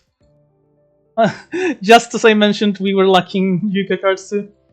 This is an easy Tengus Pompons. We already have enough mana for the Keystone to be kind of worthless. And I am going to go to a shop. I have 100... Oh, fuck. Every time I click an event on Act 3 for the shop, it's the goddamn thing that makes me spend 100 on something else. Like, don't get me wrong, this is actually a pretty good like event. The things you get from this are very good, but it does screw with my economy. Okay, so weaken or frail, and I think I might be going for frail here. Our deck's very defensive, so the weaken's not that big a problem because we just wait until later to do our damage. Yeah, let's go ahead and do the fridge, which is frail. Summer of 5 and which of the following is the prime number. This makes 7. Funny story, last time, not the last time, the previous one, like the one before that, I got this event. I went for the washing machine, and I actually failed the question. And the next time I found it, I had to ask on the Discord because I couldn't remember what the correct answer was. I didn't even remember what I answered last time to remember, you know, which one was the wrong one. Yeah, that event's kind of dumb sometimes.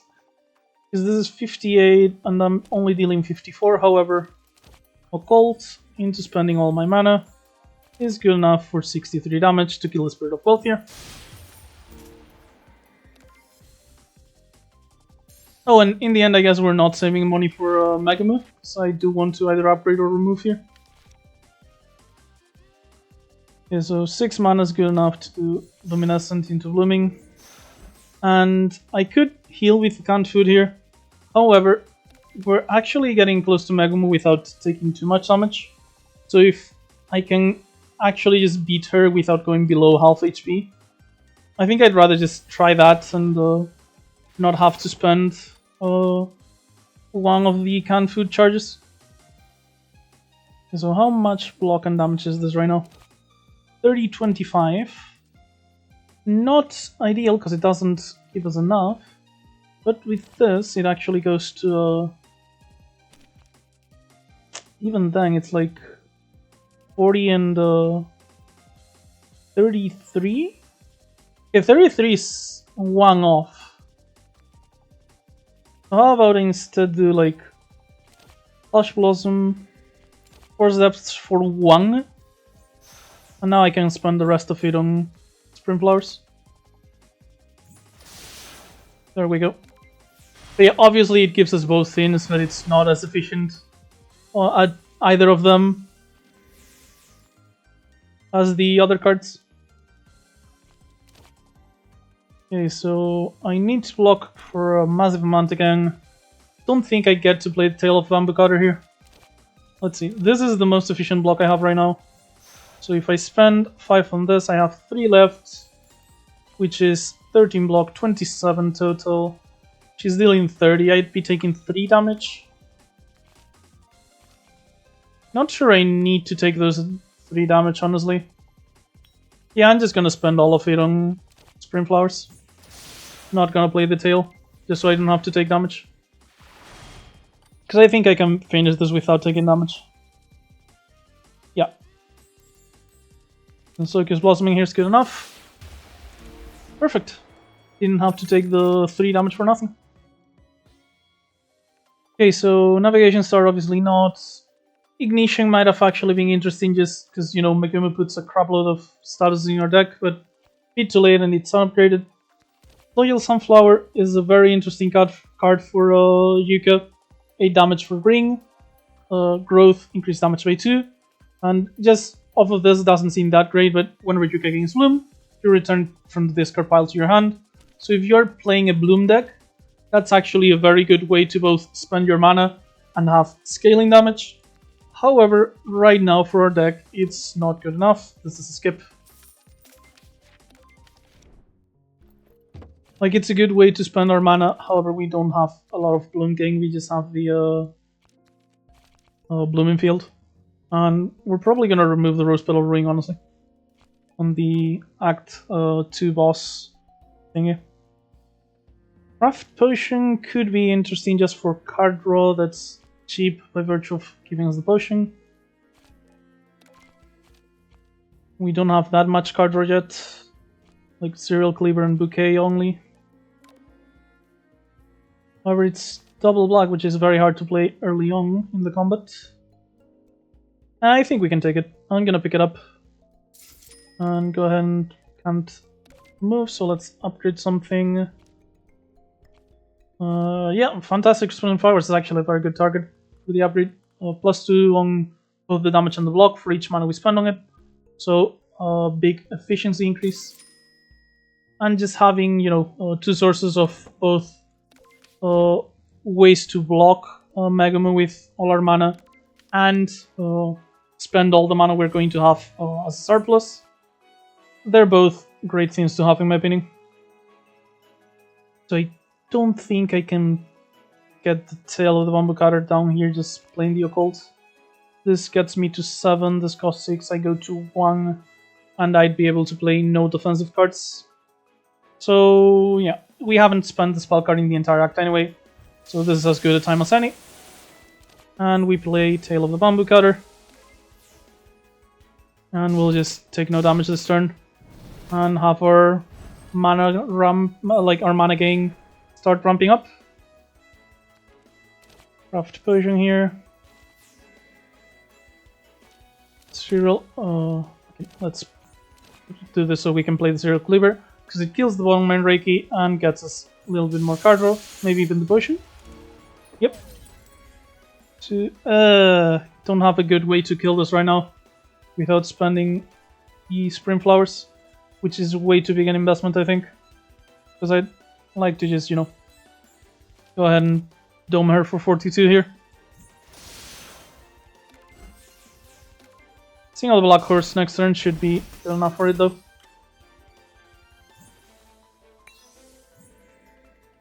And we have Luminescent to recover some of the power we spent as well. Sadly, the Manipulation of Fate here is completely useless because our draw pile's empty. But we'll only be taking 1 damage and we got rid of the Manreiki and did a decent chunk on her. Plus, very soon... I said very soon, I don't think I have it quite yet. No. Maybe with the other... Yeah, I'm gonna check. I think maybe with all of this extra mana. 126, yeah. I was about to say very soon we'll have lethal with Blossoming. In fact, it is immediately. And we recovered half our spell card already anyway. Meridian Purification Rod is actually possibly a reason to not go to a single shop again until Act 4, honestly. Because if we want removals, we can go to a Gap and do it for free. And if we want upgrades, it's cheaper on the Gap regardless. So yeah, very good pickup, I think. Both effects and damage increase from playing flowers triggers on additional. I've had this before. It was very good, but it was on a dedicated sunflower deck. Actually, it was a growth sunflower hybrid deck, because it also had the Sunflower Ascendant. So it was actually perfect there. Right now, I don't think it is. I legitimately just do not have any growth. And I have no sunflowers either, so yeah. Not worth it right now. That's the gauntlet, 18 block, 15% fervor and 2 card draws next turn. If it was pre-upgraded, I might actually pick that up. I don't have the upgrade budget to grab it now though, I think. It's a solid setup card, you block for a lot, and sure it takes up pretty much your entire turn, but next turn you're going to be dealing a massive amount of extra damage, almost double. So this is almost burst, and you draw 3 cards for the turn to actually be able to do that damage guaranteed.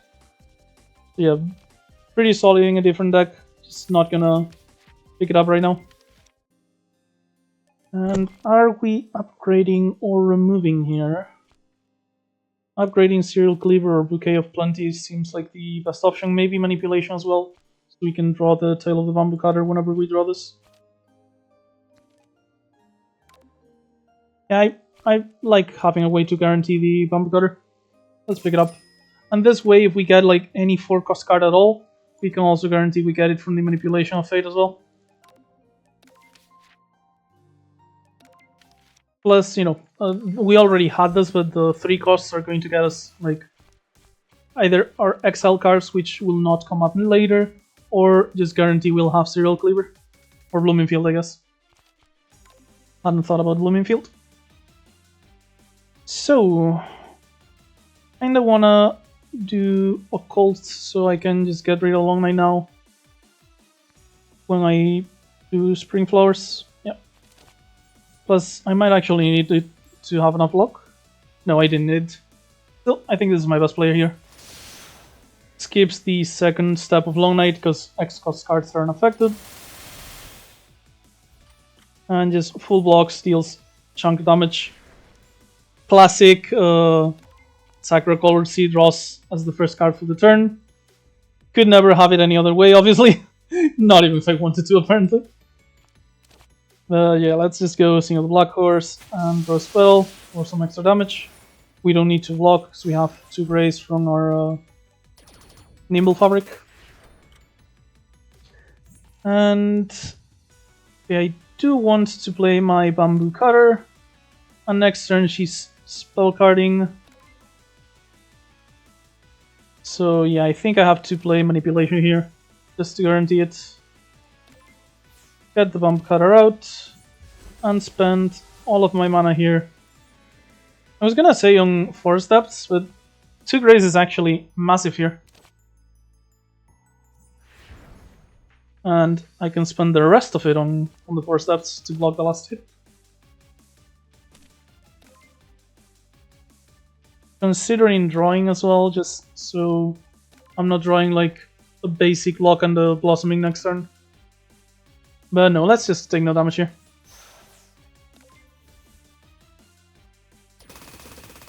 And hopefully I'll draw one of my other X costs, because I'm gonna need to block, I think. Ah, Force Depths, perfect. That is... need 2 more. So we're getting 43 block here.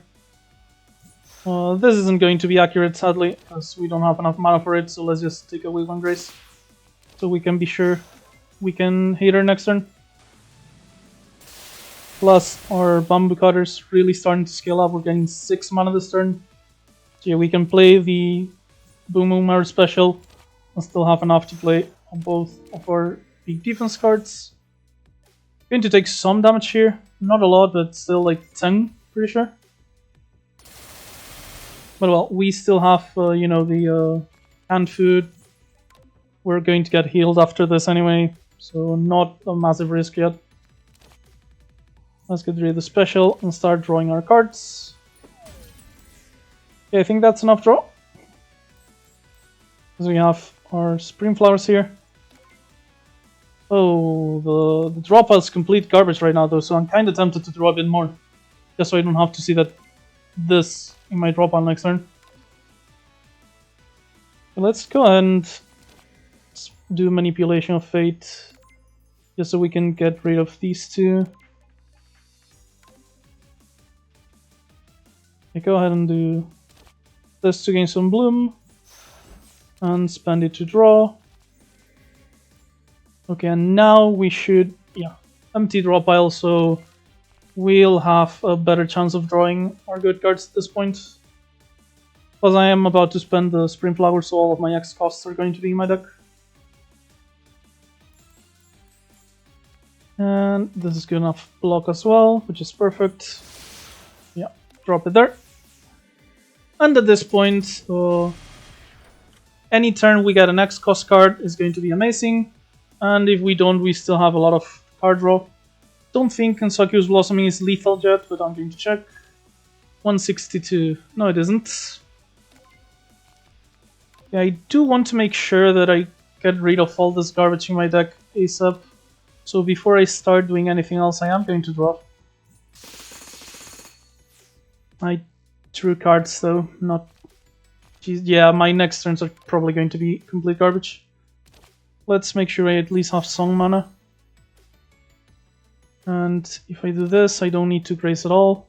I mean block at all, so I can just spend the 10 mana remaining on dealing 90 here. Next turn is going to be spell card turn.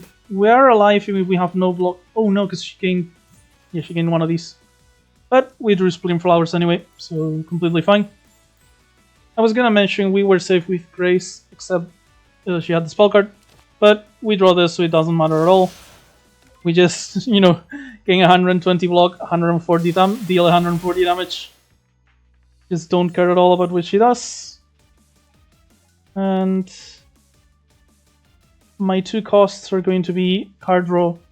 So I actually do want to discard here and draw. Just so I don't have to spend mana on it. Although I have 23, so maybe I should have. Draw, and this way... Well, I was gonna say this way I was guaranteed to draw something decent next turn. But I actually just get to finish the combat, thanks to the potion. And yeah, Bamboo Cutter being extremely good this time. So I could go for more green with one of what I think is one of the best shiny exhibits in the game. Just sustain, firepower, and extra mana turn 1 is very, very solid. But I think I want to go into one of my off colors. So Old Style Miko or Fragments of the World. How many upgrades do I have? 1, 2, 3. This is going to be, on average, let's say this takes me up to 4, 5, 6, 7 out of 21 cards. So 1/3 of my hand is going to be upgraded on average. Let's say that's like 4 block every turn. It's not awful, it's not great. Do I prefer white or blue? I guess if I pick up blue, I can just get rid of like a shit on the boundary, and if I remove my last boundary, I'll be able to guarantee my X cost cards with Manipulation of Fate, which actually sounds extremely useful. So yeah, I'm going to go for Fragments here. Do this, Farfeina and Firework Potion. Okay, I guess the one thing Firework Potion does is give me a better target. Splitting Sovereign is actually massive for us. This turn, next one attack, defense, or ability card you play twice.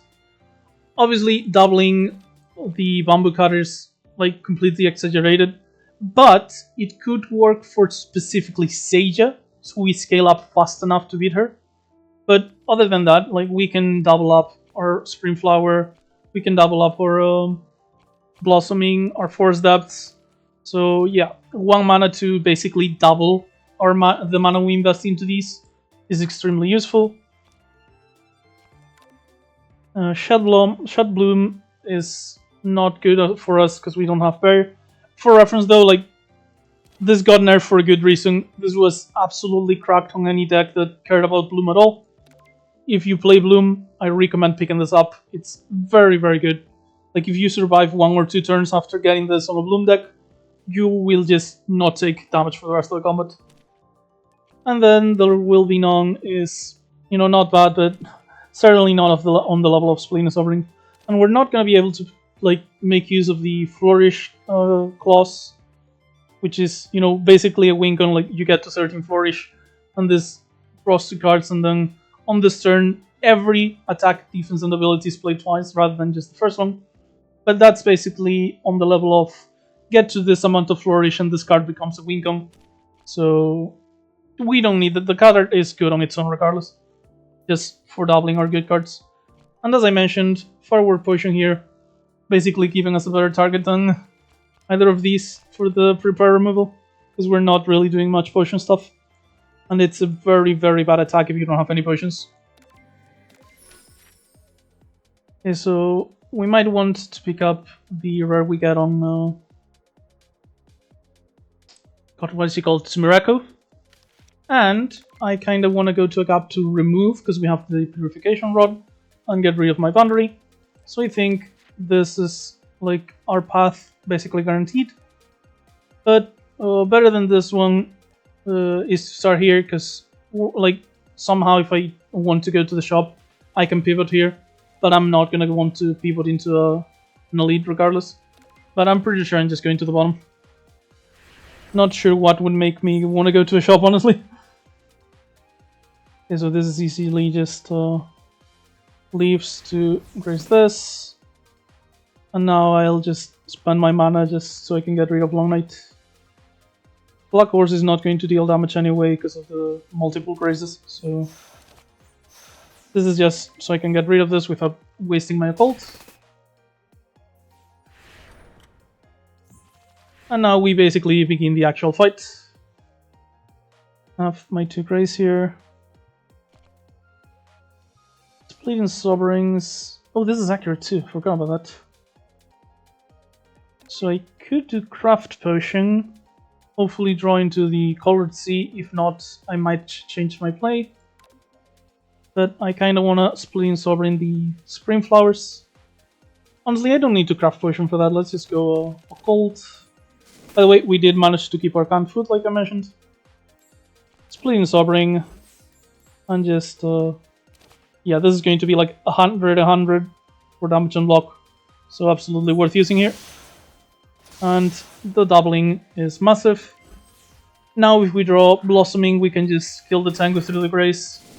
Not that it matters because, you know, she just lost it, but could have been an option. Instead, we're gonna Serial Cleaver her. So we don't have to deal with her Apex Speedster stuff. And spend Blossom here just so we can get to 5 and kill the Crow through the Grace.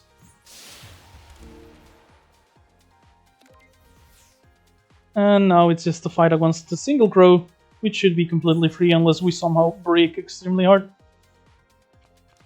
Let's see what we draw. Okay, and just, yeah. Spring Flowers. Kaboom. Easy fight. Yeah, this is honestly feeling extremely solid as a deck. Strategic defense has to be good, right? Like guarantee either of my X costs or just card draw if I need to. Maybe the Splitting Sovereign if I know I'm drawing the X costs. Yeah, strategic defense just has to be honestly one of the best cards in, like, as a glue card. One of those that just serve to that are solid in pretty much every deck as a piece to empower anything you're doing. Not interested in this. It's not like a great card on its own. Like as a first pick, you'd probably still pick it just, you know, for the future. But if you pick this with just your basic deck, it's going to be pretty bad because you're guaranteeing that you draw, I guess, one of your 2 starters. Not the worst thing ever, but certainly not good. But yeah, as a synergy piece, it's absolutely amazing, for sure. Okay, so we're fighting Sueko here, who can definitely cause trouble if we aren't careful with her. I don't want to take damage, but looks like I'm guaranteed to take at least some. I think the fight's not going to be long enough to worry about Long Night, so I'm just going to discard it now to conserve some mana. Do this. And now single the Black Horse. No. Seems not a good idea, I think. I was gonna say Sing reduces everyone, I can kill someone with Gensokyo's Blossoming. But that means I'm still taking damage from another thing. Let's see, if I just spend 4, there's no way I kill one of the spirits, right? No, 36. So I guess it'll have to wait. Let's do defensive setup then. Fires of Vena, and just 4 steps for x equals 3. Should mean we take 0 damage this turn.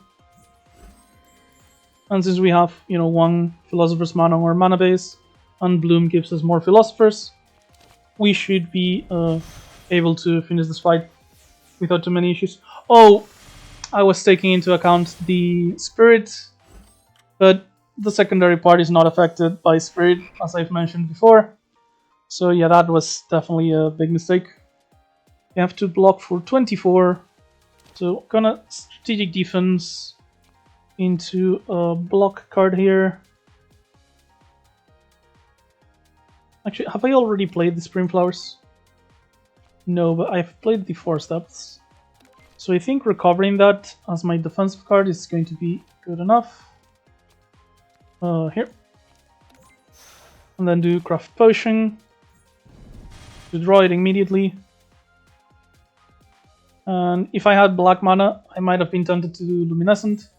But since I don't, this is just full block. What did we lose, by the way? Parasol Parry, whatever. One of the basic blocks, I'm pretty sure. Okay, we lose the Vitality, but that's not a big deal. We're gonna go ahead and Blossom. Play Splitting, and just double our X cost, while also dealing like 18 AoE damage from the Fires of Aina. Aina? Not really sure how to pronounce it. But that's Sueko down. Just the spirits left now, which should be no big deal. Okay, we did draw the Long Knight again, but at this point, should be fine. Let's do Falling Leaves. Raise 2, which means either of them we kill, we're taking no damage. And Blossoming is going to kill one of them. This one has more firepower, so let's kill this one. Not that it matters, because this one's gonna buff to, to 4 right now, but... Actually, next turn this is going to do 10 plus buff, and this is going to do 10 times 2. So I guess it's better to just kill this one. And this way, next turn, I'm safer against the Bottom Spirit. And the fight's not gonna last 2 turns, so I don't have to worry. Yeah, I can just Rose Petal. That's the ticket. Getting close to the end of the run at this point. Okay, I don't think I need yet another Craft Potion. I think I'm doing fine on card draw now. Craft Potion, Zero Cleaver, Bouquet, and I have a lot of cards and the Manipulation as well. And I have plenty of Exile, like Seeing Exiles, this Exiles, this Exiles, this Exiles. So yeah, I think I'm doing well on card draw now. I can pretty much stop drafting at this point and be completely fine, I would say. If I had, any other sources of vulnerable, Torrent of the Garden might have been a pick. As it is, I don't think I want just one turn of it. And the upgrade, honestly, this is probably a very good upgrade. But for our deck, it'd be better if the mana cost didn't change and this was like 2 or 3 turns. So yeah, I don't think we're picking up anything here. Not because it's bad cards, but rather because we don't really need them right now. And Purify the Boundary lets us get what I mentioned before, which is guaranteed X costs from the... well, I guess not guaranteed anymore because of Splitting, but Splitting is definitely good enough to draw consistently. But yeah, Manipulation of Fate is what I meant. And I'm definitely not losing Splitting, but what does Summeraku offer here? Okay, so Perfect Composition's definitely good, that's for sure. Like, if we can just guarantee we get Spring Flowers every turn, that's the game. It does cost quite a lot though. It goes down to, yeah, this used to cost 1 upgraded, and it was definitely way too powerful. Because arrange once is maybe like just good. Arrange every turn is extremely fucking cracked. So it needs to be a big investment. Yeah, I think if we do this, we just have, like, we pick this up as soon as we play both Bamboo Cutter and Perfect Composition, we just win the game. Like, that fight is over. So I do think I'm going to pay 125. Really happy I saved the money for this.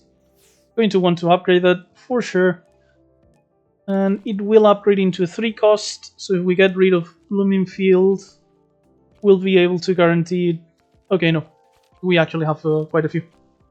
Oh, now that I think of it, our 4 cost is always going to be Fire Final. So that's nice. Okay, we do the trade chain. So yeah, finally, we are also just, actually using Yuuka mechanics. It's mostly a range and the X cost and the doubling, but actually using Yuuka cards for the Yuuka deck, which I was getting a bit worried at first because it looked like we weren't, like we were doing basically just bamboo X costs. And while it would be a good run, it wouldn't be a good showcase of what the mod is about, in my opinion. Regardless, I absolutely need to draw different shit here, otherwise I'm taking a ridiculous amount of damage. Let's get rid of this so I don't have to spend all my mana. Okay. So I think I want to do perfect composition. And then just like probably double Blooming Field. So let's do this first. And now for double blooming I would need 2 extra mana. So I could just Colt.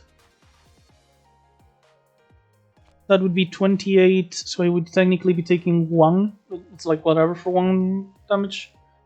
I do lose the Bamboo Cutter though, but I think it should be fine if I just arrange the Spring Flowers every turn. Yeah, let's go ahead and do a Colt, splitting, blooming. Actually, I'm thinking...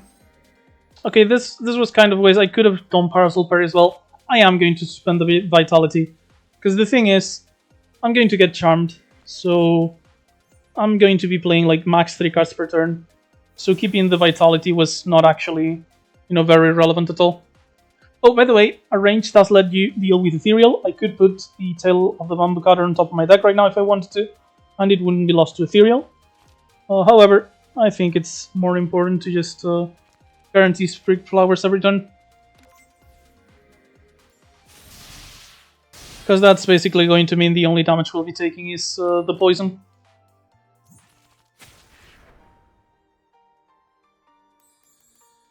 Okay, so is this lethal? No, in that case. Oh, actually I have Grace, so I don't care if it's not lethal. It's still more damage. Okay, they're both buffing. We are putting Fantastic Spring Flowers on top again. And yeah, at this point, just having Spring Flowers every turn is going to be a godsend. Yeah, 43 block is plenty. But, since we are out of the charm, I do kind of want to do this just for the extra damage, because I kind of want to kill both of these at the same time. So I don't get hurt by the poison on death they inflict. And so I kind of want to lower one of them so I can X-cost one of the other one and finish the one that's low with anything else.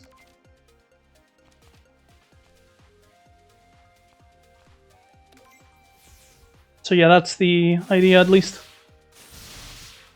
And I also want to do it quick, because, if I don't, I'm just getting destroyed by these accurate attacks that are going to poison me. Okay, so I don't want to do splitting into flowers. This 3 cards played. These are free, and this one I'm going to have to use regardless. So let's just do it now and get rid of the Long Night now. And we're doing Spring Flowers for 5. Is it better to do it for 5 or go a bit lower this time? Actually, think 28. I think this is actually for the best. Like, leave this one very low. Rose Petal the bottom one as well. If I had enough damage to one-shot this one, the copy, I think, automatically targets the bottom one. But in this case, I think this is my best play. And this way I'll take, 6 damage from poison next turn, and then I'll be able to kill them both. So should be fine. I want to make sure I kill them, so I'm just going to pick up saying it's going to be 1 more life I'm losing, but at the very least it does mean I guarantee I'm safe. And I'm missing 15 HP. Well, no, 13 now that I healed with the eye cream. But point being, I still have the canned food that I managed to conserve from the boss last time, so, not a big issue. Okay, we're going to go ahead and just pick up the Lily of the Valley. I really do not want a misfortune. Plus, on a defensive deck, this is actual death. So 14 HP is not a big deal. This is basically exchanging our canned food for the Lily. And I could go ahead and remove the 2 parcel parries I still have. However, I think upgrades might be better. So I do have the cleaver upgrade, composition upgrade, bouquet. Those are all important. So yeah, I'm going to upgrade composition, I think. Yeah. I really want to be able to play this whenever I draw it. Reducing its mana cost is huge for me. Because I went to a gap, I do lose the eye cream pretty early though. One of the things I honestly don't like about the questing. The other one being how it starts, obviously. Because we're basically guaranteed to lose out on a good exhibit. But yeah, flavor text, why is this class as a mythic rare when it's obviously useless? Kinda this, but unironically. And we find Remy here. We should be perfectly fine. We have plenty of time to set up. In fact, I'm not even going to discard Long Night this time. I'm just going to go ahead and spend a gold. This is going to cost me 2 mana, leaving me with 6, which is perfectly fine because that's how much it's going to cost me to do the bamboo cutter. And I'm discarding the entire hand to make sure I have... Oh, okay, I'm discarding up to 3 cards to make sure I have enough mana to... enough hand space to actually draw it. And yeah, we do bamboo cutter. And let's just go ahead and heal now.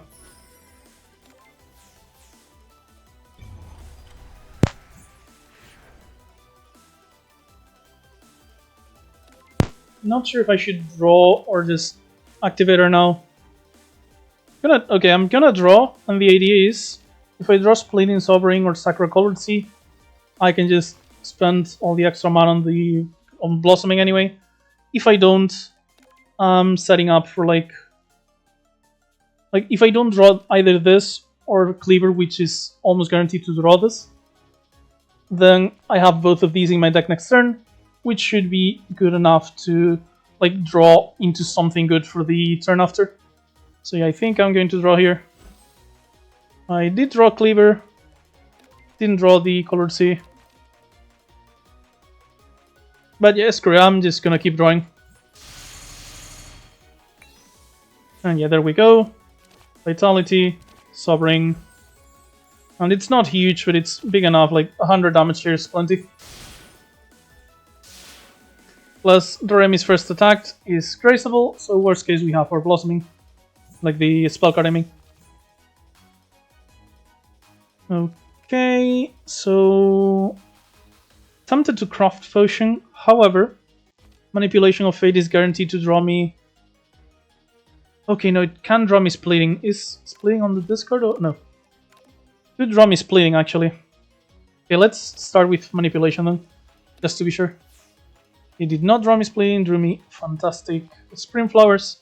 So yeah, I can just go ahead and spend all my mana on it.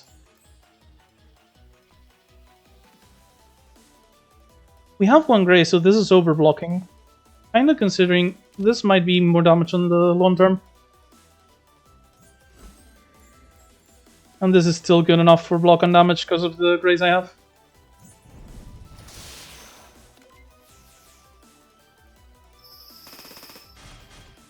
Yep. We have Nightmares now that she's putting in our hand, but, we have... I think we have enough mana to, not have to worry about them. Spend some Bloom to deal some damage. And let's go ahead and split the Luminescent Knight just to make sure we have plenty of block. The power doesn't matter because we are at full spellcast right now. And actually, since we did play the Fires of Aina, still not sure. Let's do this. Actually, perfect compositions. Yeah, we're drawing perfect composition for sure next turn. In fact, our hand next turn is already great. So let's just make sure we draw something we want to get rid of. Or just, I could get the Split in Sobering, but I'm already going to spend a lot of mana on composition and the block card. Okay, let's just do Eviction Order to make sure it's not shuffled into our deck. Kinda weird to, intentionally put that on top of our deck, but for the best, I think. Oh, and we don't even have to block. I guess I should have put the attack card on. The attack X cost, I mean. Let's gain 1 grace for next turn and some firepower. And we did get Blossoming at least. 65 is not bad. And from now on, we're just getting Spring Flowers every turn, which should be an easy win. Even if, she goes into the Dream State or whatever it's called, Dream Layer 4 next turn. Just get all our mana out. Spring Flowers. And next turn she's dead. In fact, let's get Blossoming instead. Just to guarantee it.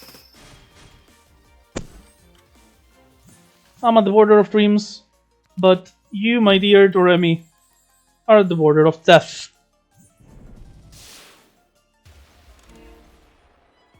Obviously the Split in Sovereign wasn't necessary and it didn't even play the second one, but it was funny to me, so that's good enough. Impatience. Honestly, we only need like 1 card draw per turn most of the time. And we can leave it for last if we draw it together with other card draws, and it's very cheap. So it might actually be worth using here. Even if it's only good on like the initial setup turns, when we are drawing into like the Bamboo Cutter, stuff like that. Plus it doesn't interfere with Manipulation of Fate. So pre-upgrading Impatience here I'm actually picking up. Yep. Kinda surprised I'm picking up Impatience at this stage of the game, but I think it's good. Okay, so these are both complete and utter garbage. I'm not going to rest for the rest of the act, however, so this is entirely worthless. Mighty Shaku might technically be useful if Seija pulls out like the Evil Charm to summon more minions. So I guess I'm picking this up, but these are both completely garbage at this point. And yeah, we're going to go to a gap. If we go to a shop, it will be on Act 4, on the last shop of the run. I didn't even check who our boss is, by the way. Junko. We don't really care as much about Purification when we're going to be spending like a trillion mana every turn. It might be a bit of damage, but if we have our X cost cards, we should be able to just dump it all on the X cost and not have to worry. So, as usual, going to manip away the Long Night and the card draw because I'm not going to use it. Not sure I'm going to play the Bamboo Cutter though, or just go for a normal turn, like defend and stuff. I would have 2 mana left. I'd be taking a bit of damage, that's for sure. So yeah, I think I'm just gonna defend, try and kill Zuako relatively quickly. This is 12, 16, 28. So I'm going to need like 5 here. Not gonna be able to do a lot of damage, that's for sure. Kinda considering spell carding instead, honestly. Spell card Luminescent. How many fights am I? 1 and 2. Plus I have the Shaku. Should be able to get another spell card, yeah. Gonna go and spell card here. which means I am actually going to play the tail of the bamboo cutter and gain some block here so I don't take damage because I'm only grazing 3 of the 4 attacks.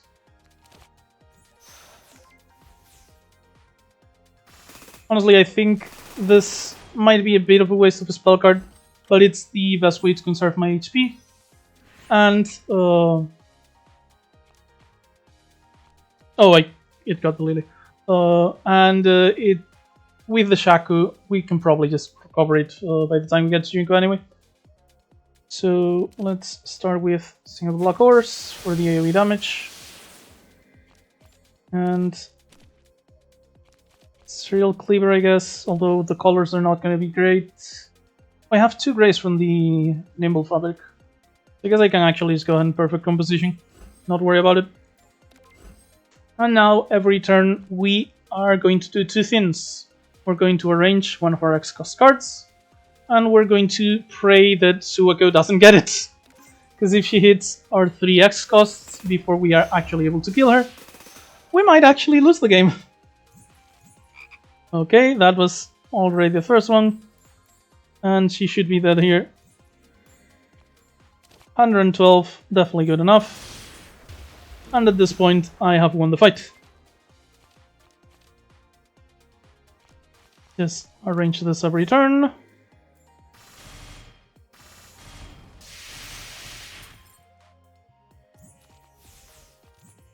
Split in Sovereign, just for fun, and for science actually. Because I'm pretty sure this is going to be repeated on a different target. But not 100% sure, so now I'll know. Or I won't because I forgot the fight just ends. Goodbye, science. It was nice to meet you. No, I don't need it. I don't need it. Luminescent, though, number 2. Still very solid block, and the spell card is basically guaranteed with it. Yeah, let's pick it up. Might even get us like an extra spell card on... what do you call her? On Seija. I'm giving her one of my basics. Thanks to you, Narumi. We have something I need to upgrade. Bouquet. Cleaver. Bouquet and Cleaver, yeah. And the only removal I care about at this point is like the parry anyway. Probably these 2 as well, but this is going to go away on the prepare at the end of this act. And if this is in our deck, it's not really that big a problem.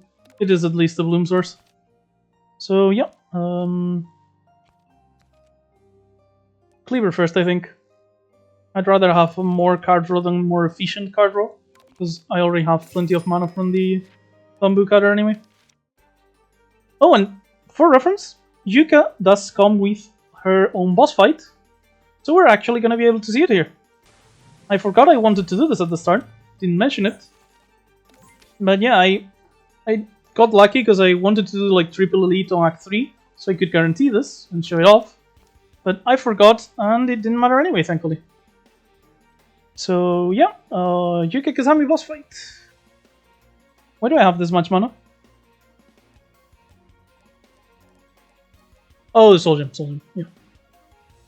So, perfect composition, Occult just for some extra, Bleeding Sovereign, and I'm going to focus on Neiki, partially because she scales faster than the boss generally, and partially so I can show off Yuuka's gimmicks, and, funny enough, partially because this is one of the best ways to defeat Yuuka considering her gimmick, which I'm about to show. So one of Yuuka's boss fight's main gimmicks is, give me a second. Let's just pick up like a Colored Sea, just guarantee it's the first thing I draw, why not?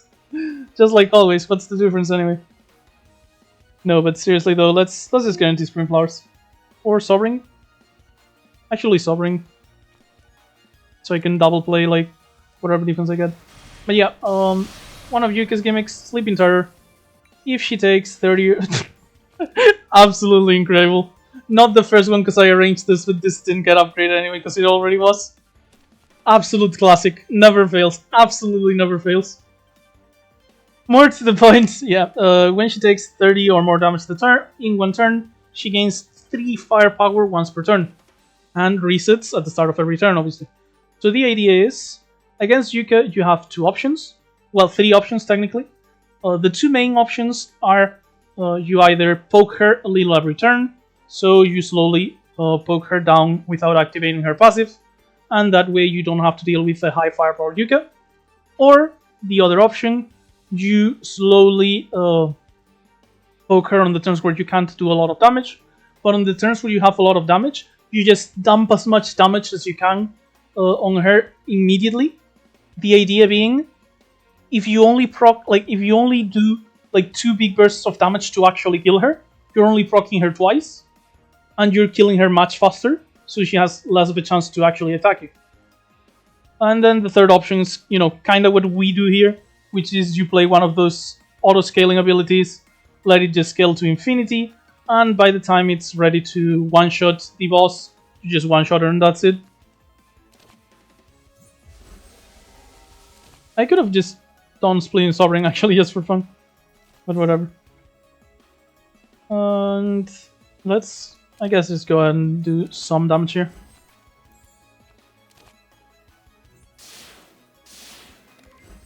Because we have 2 Grays, so we're not taking any damage anyway. And at this point, as usual, fantastic Spring Flowers. Just full block and massive damage every turn. I am going to do the Luminescent Knights just for the power gain. As you can see, Yuuka's main gimmick is that, and then she has some slow scaling on her, like on a skill she does before the turn. Like her pattern is the turn before spell card, she always does a self buff, and that self buff is the way she scales normally without. Even if you don't proc the Sleeping Terror. And then the spell card is accurate ×2 attack. Might have gotten buffed to ×3, I don't know. It was being considered last time I talked to Vanguard on the Discord.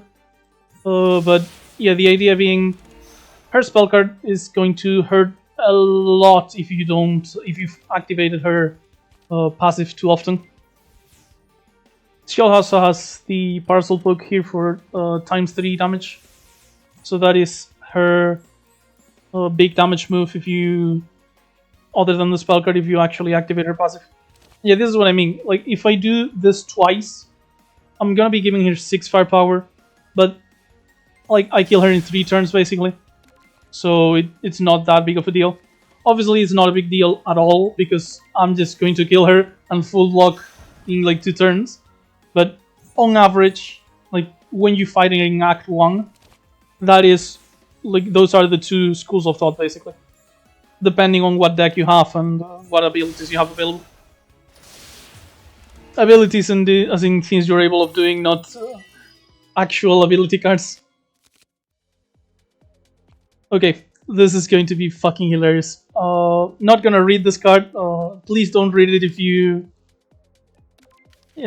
have the chance. Just wait for the surprise. I promise it'll be worth it. You'll see it on the Seija combat. I promise. If you haven't seen it already, which you might have. But yeah, I'm gonna try to not show it off until the Seija fight.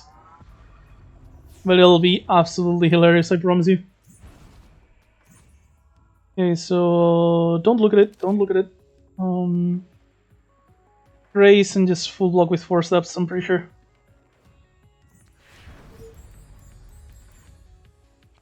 -1 actually, so I can do Blossoming to remove the Long Night. Oh, that was my bad. Let's do this.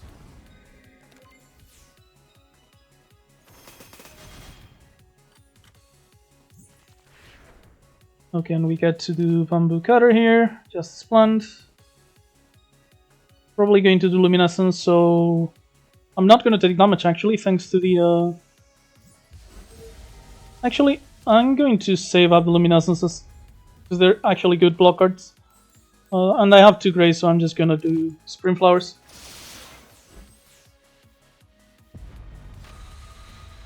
The Lunacies are whatever. Classic Vitality upgrading nothing. We're gonna get perfect composition here. And we're gonna be taking some damage this turn most likely. Maybe not, because we do have Impatience and some block here. But after this turn we shouldn't be taking any damage for the rest of the fight.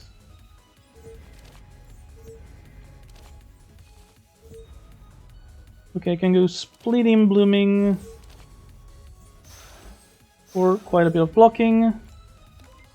I still have some more here, so let's go ahead and craft Potion to draw it. I played Impatience, right, my bad. So let's just do Parasol Parry instead. We'll be taking a little bit, but not a lot. And as mentioned, after this turn, the combat is basically over. Because we're just gonna do fantastic Spring Flowers every turn. And since we're spending all our mana on it, we're not even going to get Purified either. And since we have, you know, 1 Philosopher's on our mana base, we're guaranteed to have this. So even if we drew like all 5 of the Radiances, we'd be completely fine regardless. So yeah, that is a pretty solid combo, I'd say.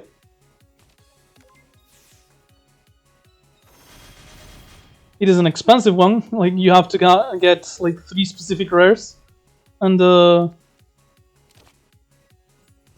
pay 8 mana and just to do nothing on the turns you actually play them.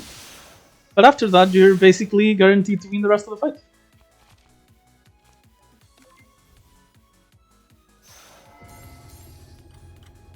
Yeah, this might be a bit too strong in fact. A range 1 every turn is still very good. Who could have said it? Who could have thunk it? Yeah, well, I was sending Vanguard the video anyway, because I tend to ask the creators if they wanna get a link to the videos when they drop. So, and he said yes, so I was showing him this regardless. But yeah, this is he's gonna see it.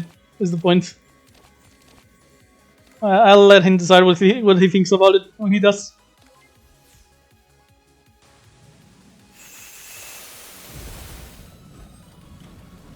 And this is the end of the fight. 175. Actually, just for fun, 225. Goodbye, Junko.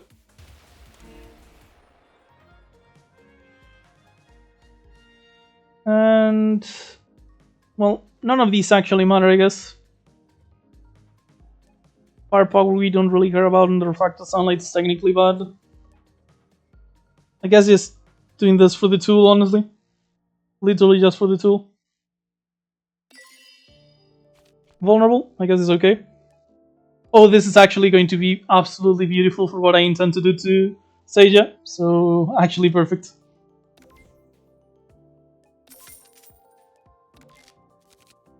For our rares. Okay, this is also like a pretty funny combination, by the way. Not a good one, because just like Master's Proto Spark, you tend to want to use like once or twice in a combat at most. So you're doing fine with just normal ranges rather than the perfect composition. But you know, still very funny to just get the buffed Proto Spark every turn. And honestly, we don't really need the Grace or the Firepower. This is a very good card, but our deck doesn't need it, so I'm just not gonna pick it up. And prepare away the Rose Petal Ring, like I mentioned. And honestly, our deck's basically finished already. Oh, Perfect Slumber's kinda interesting. So this is basically like a time waster in a way. Gain 12 barrier, you end your turn, and then you take 2 extra turns. But those extra turns end immediately. So this is basically like, it lets you ramp up your abilities, lets you get benefit from things that happen every turn, things like that. And we do have one of those actually. We have our Bamboo Cutter, so I'm going to go ahead and play it and pick it up.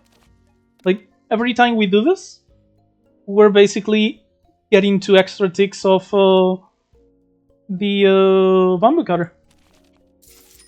And I'm going to upgrade it here. By the way, the upgrade lets you take either 2 or 3 turns instead. It lets you choose because, as I mentioned, the red Yuuka is very much about specific timing. So Vanguard didn't want it to just didn't want you to pick the upgrade and suddenly 3 turns is sometimes worse than 2. So he just made it quite elegantly let you choose and not cause you any issues, no matter if it's upgraded or not. And okay, as soon as we draw the card, you'll see what I meant. I am not going to deal a single point of damage to Seija until the turn where I kill her in 1 hit. That is my promise to you, and you will see why very soon. So let's go ahead and... I don't have any way to gain Bloom, so let's just draw. A Cleaver is going to be very solid. I kinda wanna draw a lot of it, so if I do this, if I draw the bamboo cutter, might be an issue. Oh well. If it happens, it happens.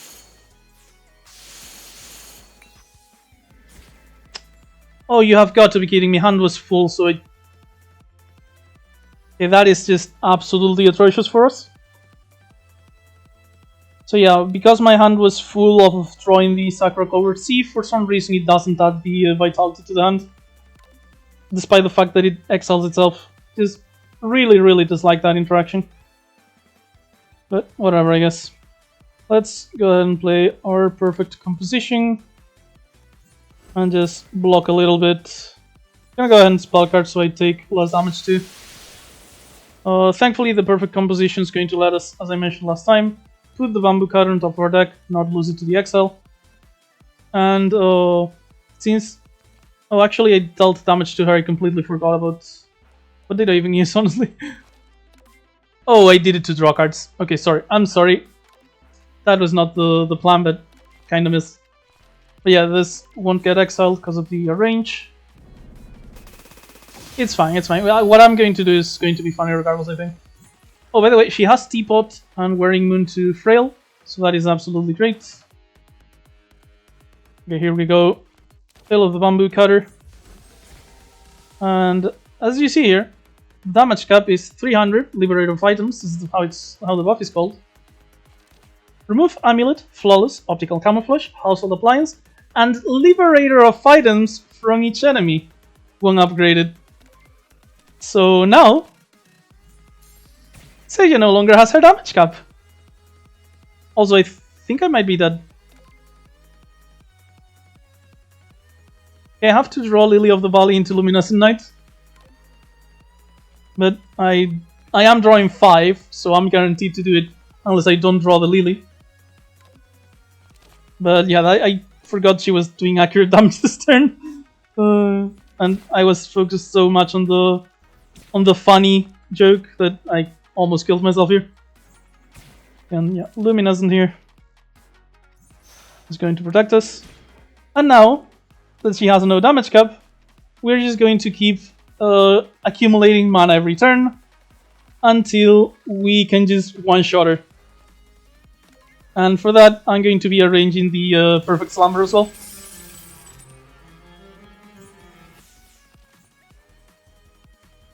Oh god, Perfect Slumber Fleeting Sovereign, that's gonna be fucking amazing. Because this is a defense card for reference. Okay, so what am I arranging? Does it even matter? I don't think it matters. Let's do Impatience just in case. I'm pretty sure it doesn't matter because I'm going to like still draw cards on the extra turns. I'm not sure though. But yeah, this is going to give us like 6 extra turns.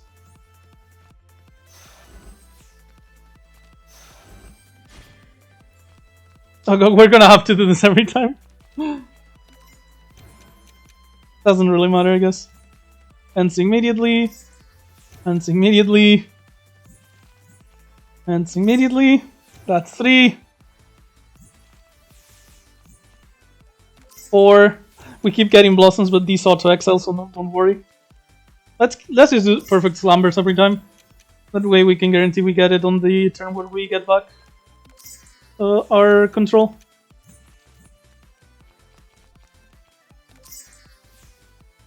Actually, I should have probably done one of my X costs. I hope I don't die now. Okay, shouldn't die here. I have card draw and manipulation of fate. Let's just play our abilities. We have plenty of mana. Absolutely have way too much. Get rid of the XL cards. Not sure if put random cards in hand works with auto XL, so I don't want to risk it. Okay, let's draw. Okay, we have our block here. Still gonna impatience just so we can get a little bit more. Don't want to sprint for hours yet. Okay, here's all the block we need. Force depths. And remember, we don't lose our block on the extra turns for perfect slumbers. So we get to just do this. Keep scaling our ability. I should have doubled it, honestly. If only. Let's go ahead and just get force depths arranged every turn. We only need to do it last turn. That's fine. Whatever.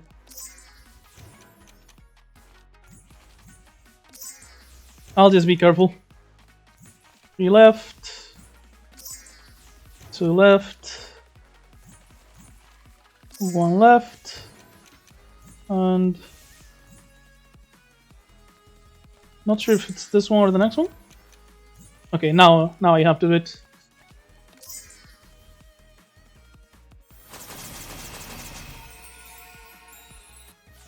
Okay, we are getting like status in our deck and stuff, so should be about time we finish this relatively quickly.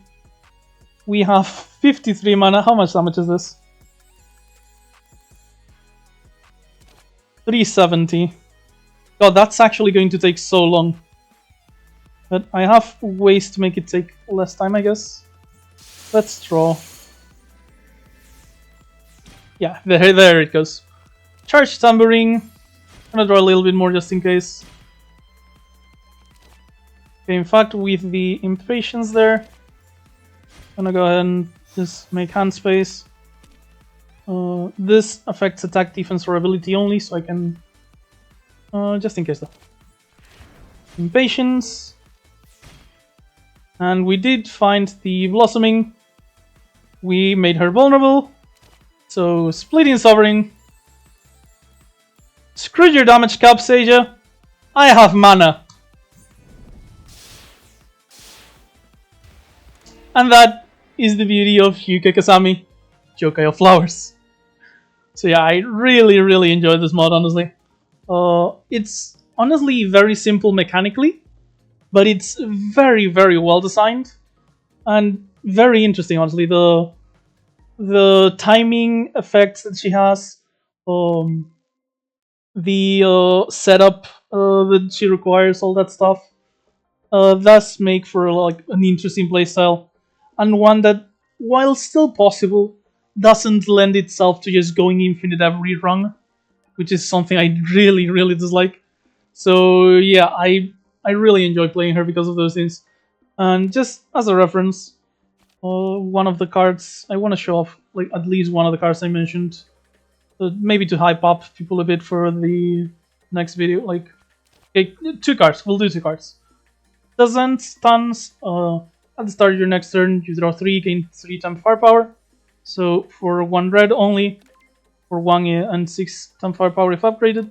So as you can see, that's obviously very powerful. And it even has arranged synergies, where it costs 0, and it has the immediate effects, but it also exiles. So you could arrange this, just to set up an absolutely massive turn, because you're going to draw 3 for free by playing this, and gain 6 temporary firepower, which is a massive amount. Not to mention, you're going to be multiplying this with Fervor. So yeah, absolutely big. And as for the timing thing I mentioned, Let's see. Pendulum Strike is the best example, I think. So basically, this is normally 4 mana, deal 24 damage, which obviously isn't very good. However, on third turns only, that is, on your turn 3, 6, 9, etc., it hits additional times equal to your turn 9 bird divided by 3. So on turn 3 you get 2 hits, on turn 6 you get 3 hits, etc. And if you play it on a turn where it doesn't have the extra hits, you get to a range 1. So maybe like you just put, like, if you have 2 copies of it, you can play 1 to put the other one on top. Or maybe you just want to set up something else. Like let's say it's turn 4, you want to play something on turn 5 to set up for a turn 6 burst. So you play this on 4, set up your card on top, you play next turn, the turn after you just go off with like a gigantic Pendulum Strike. This was actually like the first thing I did on Yuuka B, like my first round of Yuuka B, and it was absolutely hilarious. I did end up dying to Seija on that run because I only had like this is my like 2 copies of this as my only attacks, and she outscaled me a bit too fast. I didn't have the best attacks, but yeah, it's really fun, and it's just basically both Yuuka archetypes are about setup, but well, Yuuka A sets up for long-term value and mana generation. Yuuka B just sets up to fuck you up, just completely destroy you in a single turn. So yeah, I hope you enjoyed the Yuuka A run. The second one more than the first one probably, but oh well. And I hope you're looking forward to the Yuuka B, because I'll be doing her in the next few days most likely. Not gonna be waiting too long to do the second part of this one. And yeah, that's about it for me. Also, since I'm on it already, quick reminder, because I've gotten some questions about this on the Discord. At this rate, I'm a bit burned out of vanilla Lost Branch of Legend, so I'll only be posting, remember, mod showcases. That's why last video was Seija, and this is Yuuka, and the next one's going to be more Yuuka, and why I haven't posted any normal runs. And finally, Yomu did get quite a big update. It's not like completely game changing, but it is pretty big. So if you're interested in seeing more Yomu, do let me know in the comments, because I'll honestly probably do it anyway. But I might do post commentary on that one, because if I do record without anyone asking, I kind of want to do a hybrid run rather than, because that's what changed the most. RMRF focused on making it so Yomu actually has more synergy between the 2 archetypes, which was one of her weaker points beforehand. But yeah, if you're interested in seeing more Yomu now that she got a rework, let me know in the comments, and it might actually motivate me to do like 1 or 2 extra Yomu videos. She has the 2 most watched videos in my channel already anyway, so I think people enjoyed it. So yeah, that's about it for today. Hope you enjoyed the run, hope you look forward to more videos, and I'll see you next time. Bye bye!